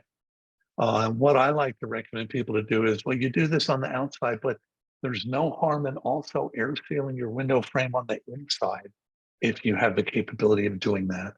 Because if you're going to have air leakage issues, they're going to be at intersection of building assemblies, and they're going to be at doors and windows. And so a little extra work on the inside before you finish it off doesn't hurt at all. You want good windows with good gaskets. I've seen some projects where they install all these doors and windows. Remember, I said you do a blower door test and you can hear the windows whistling from across the room. Well, that was a situation of a gasketing issue. There was some alignment issues. It was, I think, a really big 2-panel lift and slide door, and the lift and slide panel just was not sealing. And there were two problems. One was the alignment. So they fixed the alignment, but it still whistled. And they decided that the gaskets were too small. So what they did was they pulled out the factory installed gaskets, and they got some bigger gaskets from the manufacturer and installed those. And this is a pretty hefty gasket. You won't find this on a typical window. And between those two things, the alignment of the gaskets, that solved their problem. So they were happy, and then they went and used the smoke pencil test, which, I say this is silly and stupid, but it can be helpful. It kind of depends. So I shouldn't just totally say these things are useless. Okay. Window install details. Okay. You need this kind of picture. Okay. This should come from the construction details before you break ground. Okay. And notice it shows the red line. Here's the air barrier. Notice they wrap it across the sill here. They've got a triple header here, which is not great. There's a potential for a thermal bridge there, but they broke the header up with some embedded insulation there, so that helps. I'm sure they had to do a thermal bridge calculation on that window right there. Same thing here. You've got potential for a thermal bridge here. Going up this way, coming down this way. So you need to look at these things. But here you can see this is on the inside. This is what the sill looked like before they finished the installation. This is a different window, but you can see this is putting an air barrier on the inside. Okay. Like I said, a redundant air barrier on the doors and windows is not a bad idea at all. Because there's plenty of potential for leaks and foul up there. And these things have to be done well. You can't just slap a hunk of tape on there. You need to put the piece of tape on there and align it properly and make sure it's tape that's going to last. Okay. So. And this comes back. Oh, yes. Sorry, there was just a question in the chat asking if does the air barrier get installed prior to the waterproofing? Well, it depends. It depends on where your air barrier is and where your water barrier is, and whether they're two separate things or one and the same thing. Okay, like in this case, the blue stuff is both an air and water barrier. So they get installed at the same time. In other cases, I've seen where, I don't have a picture of it. I've seen where the water barrier might be something like this blue stuff, but they're not treating it like an air barrier. Their air barrier instead is going to be like in a double stud wall, and they put 1/2-inch plywood on the inside of one of those double stud walls, and also use it as their shear walls at the same time. So it depends on the materials and how you're specifying the barriers. You know, hopefully that answers the question. Thanks for calling that out there. Yeah, no problem. Okay, so going back to this project, at the end of the day, after they put all this stuff in here, there's the UW installed value. These are from the PHPP. And so we're looking to see if we were, in this case, we wanted to be under 0.22, I believe it was. I have to go back and look at that chart. But anyway, good numbers all around. So everybody's happy. Otherwise, little red dots would show up here in the comfort column saying, wait a minute, problem, warning, warning, you need to look at this because there might be a comfort issue there. Okay. We do look at individual window energy balance. The Passive House Planning Package does this. And this is similar to a graph that comes up on the window sheet there. It tells you specifically annually, okay, this is kilowatt hours per year, where you're getting most of your heat gains, that's the red stuff from solar radiation, and where you're getting your losses, okay, your transmission losses. So ideally, in a perfect world, you'd want to have all the reds to be higher than the blues. That never happens, but you definitely are going to want to see more heat gains in some parts of the building. Otherwise, your heat demand and your heat load and things are just probably not going to meet the criteria. Okay, so we always end up looking at this just to see if we're fine on our energy calculations, we don't have any certification issues, then we don't really need to look at this so much. But if we end up with comfort issues or we can't quite hit the heating requirement, then I'll look at this and say, oh, okay, based on this, I think we really need to do something different with the windows on the north side. We either need to have fewer windows or we need to change the specifications on those so the transmission losses go down. That's just one of the kinds of things you can look at. I just had a project in Seattle that I looked at, and beautiful house, custom design, modern, all this stuff. It had just a bunch of glazing on the north side and almost nothing on the south side. And there was nothing I could do to get it to meet the Passive House criteria. It was from the architect, and I said, well, one thing you could look at is to seriously reduce the amount of glazing on the north side, because it was exactly this kind of situation. And unfortunately, all the good views were to the north side, and the client didn't want to do that, and the architect didn't want to do that. They were proud of their design. It was a good design, except for this particular issue. And so we never ended up, certifying the project. They just said, thanks very much for the analysis. We're going to go ahead and do this anyway, but, we'll talk again about some other project. So we look at lots of things in lots of detail. And this is why the 5-day training is really useful, because it really lays out all the different things that you need to be aware of in very more specifics. So, okay, finally, last one. We're going to talk about insulation and thermal bridging. Again, warm climate zone. I already explained the issue there. The architect is a guy named Matthias Opliger. He's out of Gualala, which is way up north.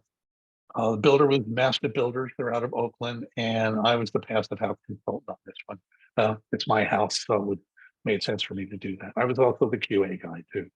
And I also did a lot of the air cleaning too, and some other finish work, but that's another story. Okay. Okay, it's small. It is certified. We think it's good looking. Not everybody agrees, but we like it. Here's the stats. It's 1,035 square feet with an attached garage, 2-bedroom, 2-bath.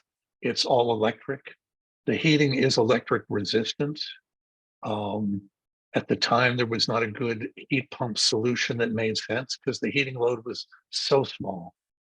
There was no equipment that small, and I didn't want to run duct work. There's a number of reasons. Doesn't matter. Okay. Induction cooktop.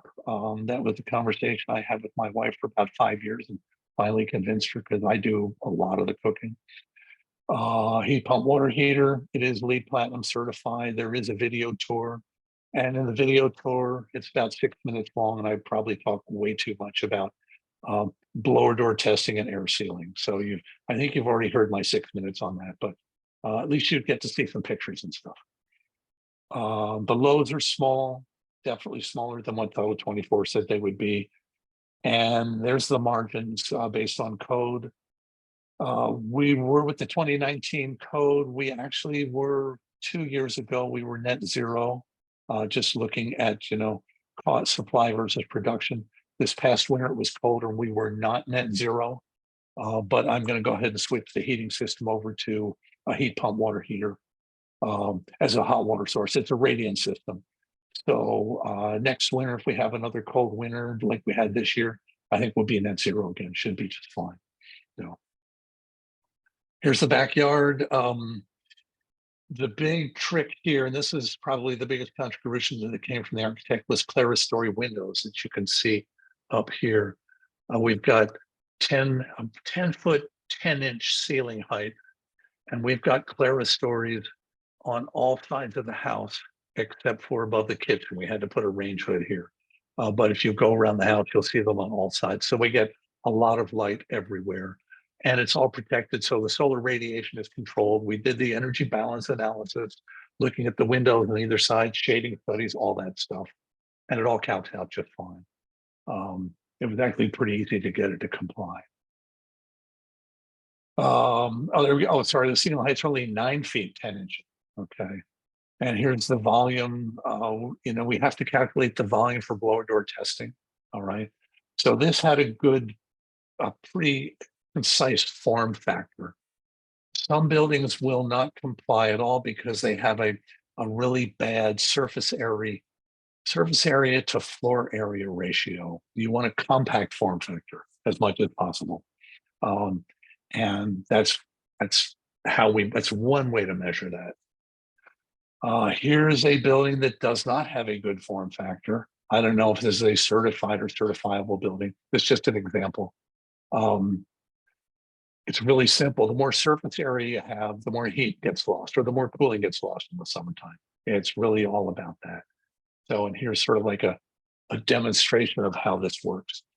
The more compact the form factor, you can see at the bottom, these are the surface area to floor area ratio. And as the form factor changes this way, that ratio goes down and down and down and down. Now, ideally, you want something for passive house, something 2 or under is almost guaranteed to work for you. 3.5 and down to 2, you probably have a good chance. Once you get over 4, it could be tough to, unless you're going to redesign the building, it could be tough to actually certify as a passive house. Okay, so something to keep in mind. Now the story was about insulation. The amount of insulation you need is the right amount of insulation.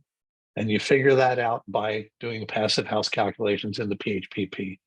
In the Bay Area, typically, we can do a passive house with R40 walls, R30 slab, or maybe an R20 slab exterior insulation. An R60 roof, actually probably R50 is more like it. Okay. Title 24, currently we're looking at about an R23 wall, nothing under the slab unless it's a radiant system, and an R30-ish roof, maybe an R38. So you can see we have to go a little bit higher, but not massively higher, okay, than we would, according to California Energy Code. I'm a strong believer in exterior insulation. And this goes back to the whole discussion about condensation on your building sheathing and the dew point calculations if you've got humidity moving through your building assemblies. I'm a firm believer in vapor permeable building assemblies all the way through, and exterior insulation so that your sheathing and all of your structural components of the building never get cold enough to hit the dew point if they are hit by humidity from the inside or perhaps from the outside. That's just the way I do it. Not everybody subscribes to that approach, but almost every passive house project I've seen or worked on has some degree of exterior insulation on the walls, on the roof, and probably under the slab or around the slab, if there is a slab. Okay. It's just the building science bears it all out. Okay, it's that simple. In our case, we had 2 inches of exterior mineral wool, and here you can see our blue balloon. Okay, that was the first thing. We did really literally cover the whole building in sheathing and blue stuff and did a blower door test. And then we cut in the doors and windows, blower door test, just like I was describing. Okay. This is what the slab detail looks like. You can see we went below the slab, okay, on the exterior. And then also I had to do a 12-inch mat slab here because we're in a seismic zone, in a liquefaction zone. And I think 12 inches of concrete will keep us from sinking into the mud when the big one hits.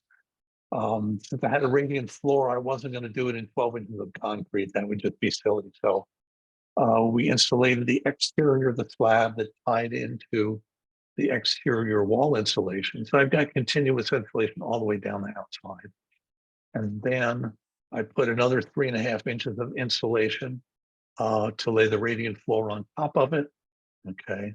And then put the radiant floor slab on top of that. Again, it's 3.5 inches. It says 4, that we had 3.5 and 3.5, I think. And you'll notice that there's no thermal bridge here. You could conceivably say, well, there's the only possible thermal bridge here is in this direction. Okay.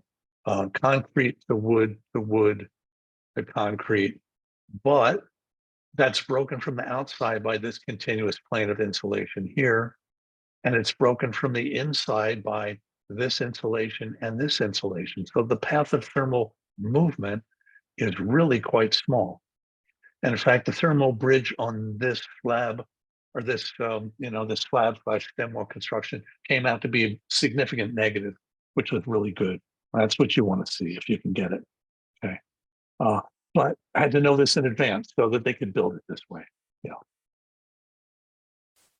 Here's the eave detail. Again, a similar kind of thing. Here's our window, but continuous insulation on the outside wall going up and over the roof sheathing. Okay. So whatever thermal break might occur here was broken by this. The possible thermal break would have been, from this through here in this direction. But we pretty much broke that. Again, this turned out to be negative as well. Okay, that's all the good thing. In fact, this structural beam turned out to be smaller, so we reduced it also by putting an LVL in there that was only, I think, 1.5 inches instead of 3.5 inches, that kind of stuff. So you look at all these details. And over here, and then on the outside, this is not our insulation, this is some other job, but this is what the exterior looked like when we're done. 2 inches of mineral wool, furring strips, and then this was cementitious siding over top of that. And that's the whole assembly, and the whole outside was covered with mineral wool and furring strips on top of it. Yes, reducing thermal bridges, we already covered that. Here's the threshold that we're looking for in IP units. You'd love for all of your thermal bridges to be under 0.006, which I mentioned. If they're even lower, if they're negative, that's even better. If they're higher, and again, here's the scary mold and mildew pictures. If they're higher, you have a potential threat for this kind of stuff happening. And this is not allowed in a passive house. We check for it, we make sure it's not going to happen, and the certifier is going to look for that stuff. Okay. Here's again the classic example of beautiful building in Chicago. And they said, oh, we don't have any thermal bridges to the extruded, the exterior concrete decks, which just extend directly out from the interior. And they said, oh, well, we put R11 radiant barrier paint on the projecting slab. Well, there is no such thing as R11 radiant barrier paint. I think you can find something that has a specification that says that, but it doesn't exist. That's an imaginary product. So at night, that's what this looks like. All the heat from inside the building is coming out the deck. And I don't know what it feels like on the inside. Looks great, probably doesn't feel that great. And they might have a threat of mold or mildew or condensation on the inside. Okay. More thermal bridge analysis. This is what it looks like when you're done. Here's the assembly. Okay, you take that and you plug it into a thermal bridge analysis program. And then you hit the calculate button. And this is similar to what I like this gradient because I see a nice, this color gradient. I see nice red on the inside and I see whatever on the outside. I don't care because I'm red on the inside. That's what I want. Okay. And nothing in the corner here, even though you've got a little bit of a thermal bridge for the, the framing. Okay. And again, construction details call all of this out. And the thermal bridge analysis is supposed to match the construction detail. And that's how you do it. Here's again, this is the roof eave again, shown from the other side. Again, same thing, all red on the inside. That's the detail. This is what it looks like in the model. This is what the calculation looks like. Okay, and here's the thermal bridge right there. It's a 0.01, a minus 0.016. That's a good one. Here's the window install detail. Okay. And you can see the thermal bridge here is a 0.022. That's right there at this point where the arrow is. Now that's not great. You'd like it to be lower, but it's low enough for the window install for this climate zone. Remember, for warm climate zone, it's a 0.22. It's kind of like your full window installed thermal bridge requirement. So we're okay. It's not great, but it calculates out fine. It's good enough. But the point is that we had to calculate it to make sure that it's good enough.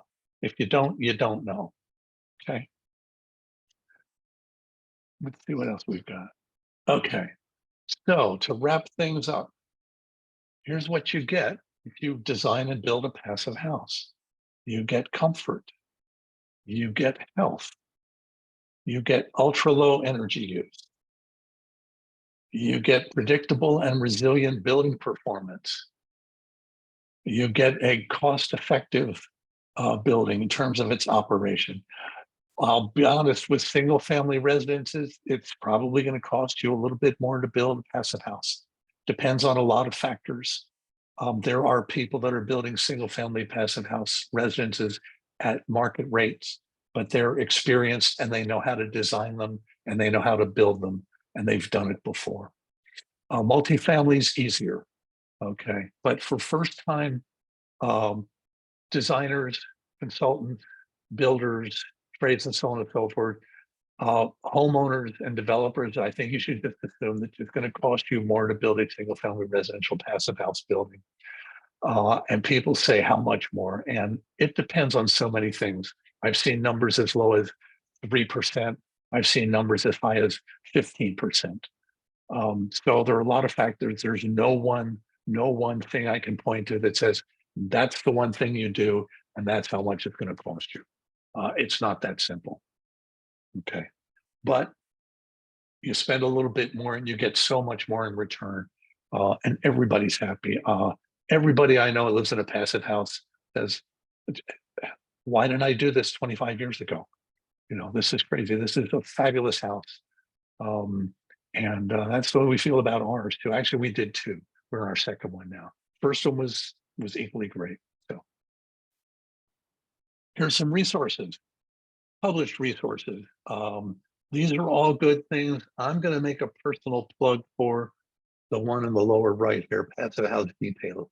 Most of these are written by people from Europe. Not that they're not good writers and good designers and all that stuff, but the construction details are geared towards European style construction techniques.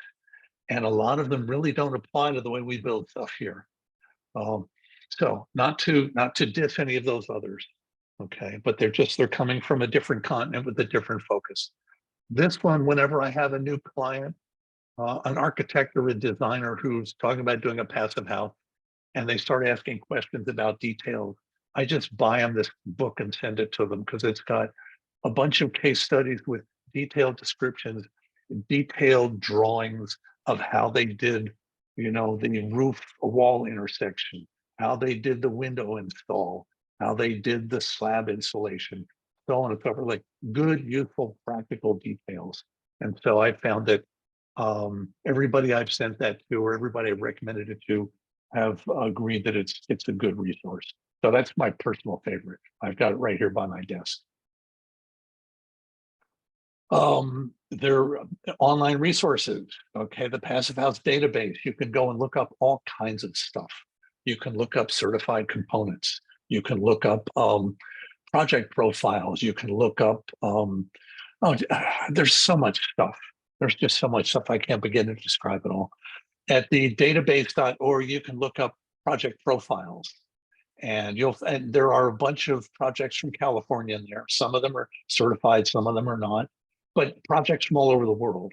So if you're looking at, well, could I do one of these in Mexico? You can probably find something from Mexico in there.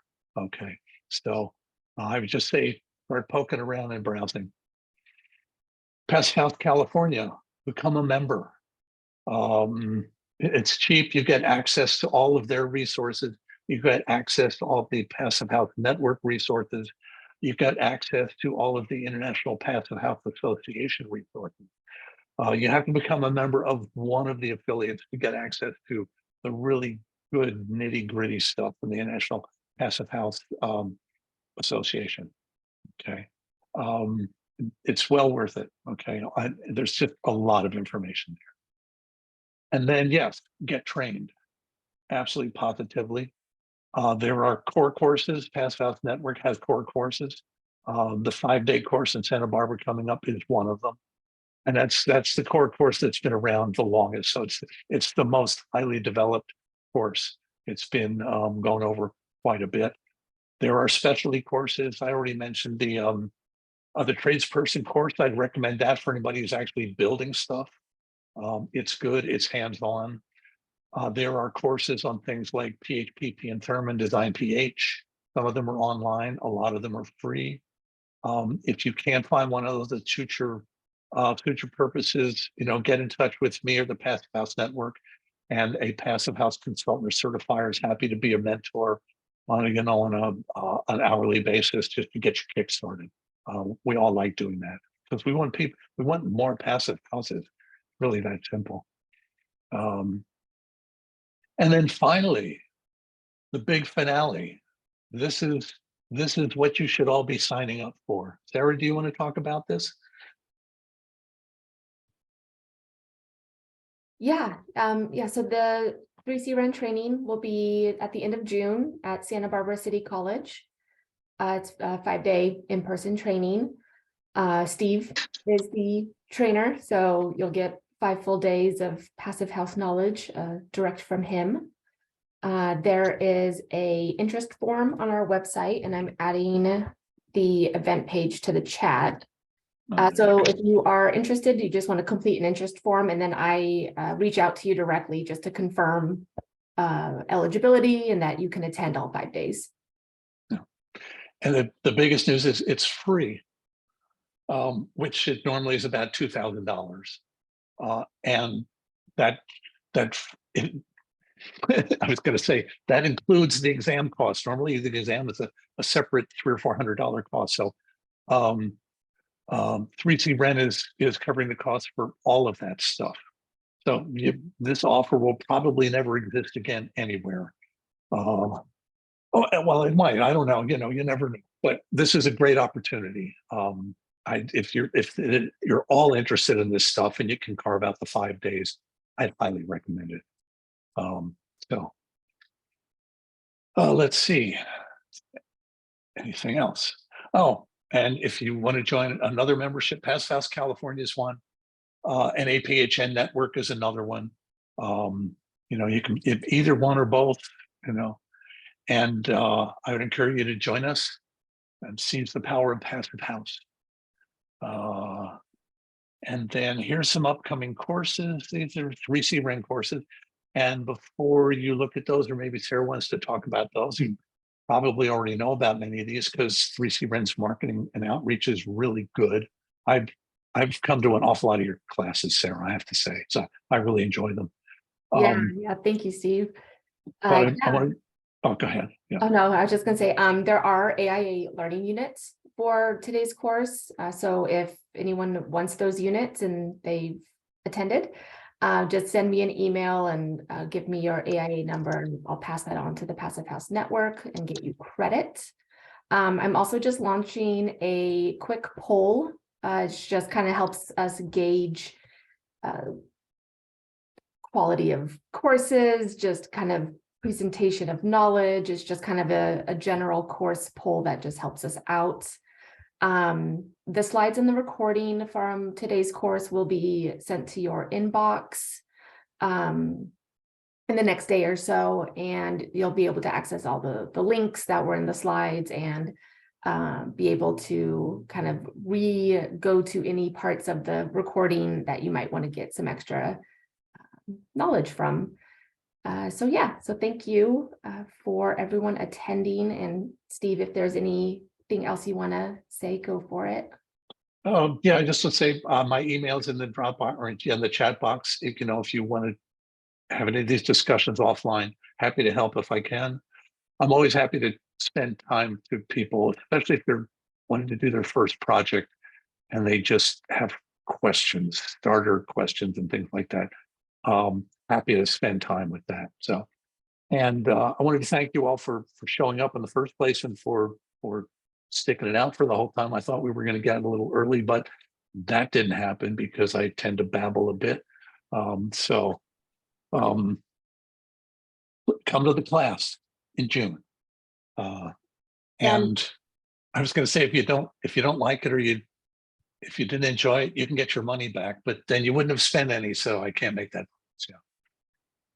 And but just one thing I wanted to highlight about the training, it's free for residents or those who work in the Tri-County region. So that's the counties of San Luis Obispo, Ventura, and Santa Barbara, Yes. which most people on this training today are likely already from our region, but I just wanted to put that out there. Great. Okay, I guess we could wait a minute, see if any last questions. But there haven't been too many, so I don't think we're going to get any more. Okay, why don't we call it a day? We get early lunch, 2-minute early lunch. Yes, again, thank you all very much. And maybe I'll see you in Santa Barbara. And Sarah, thanks for managing everything. Of course. Yeah. No problem. All right. Okay, Thank you all. Okay, take care and have a good week, everybody. Bye.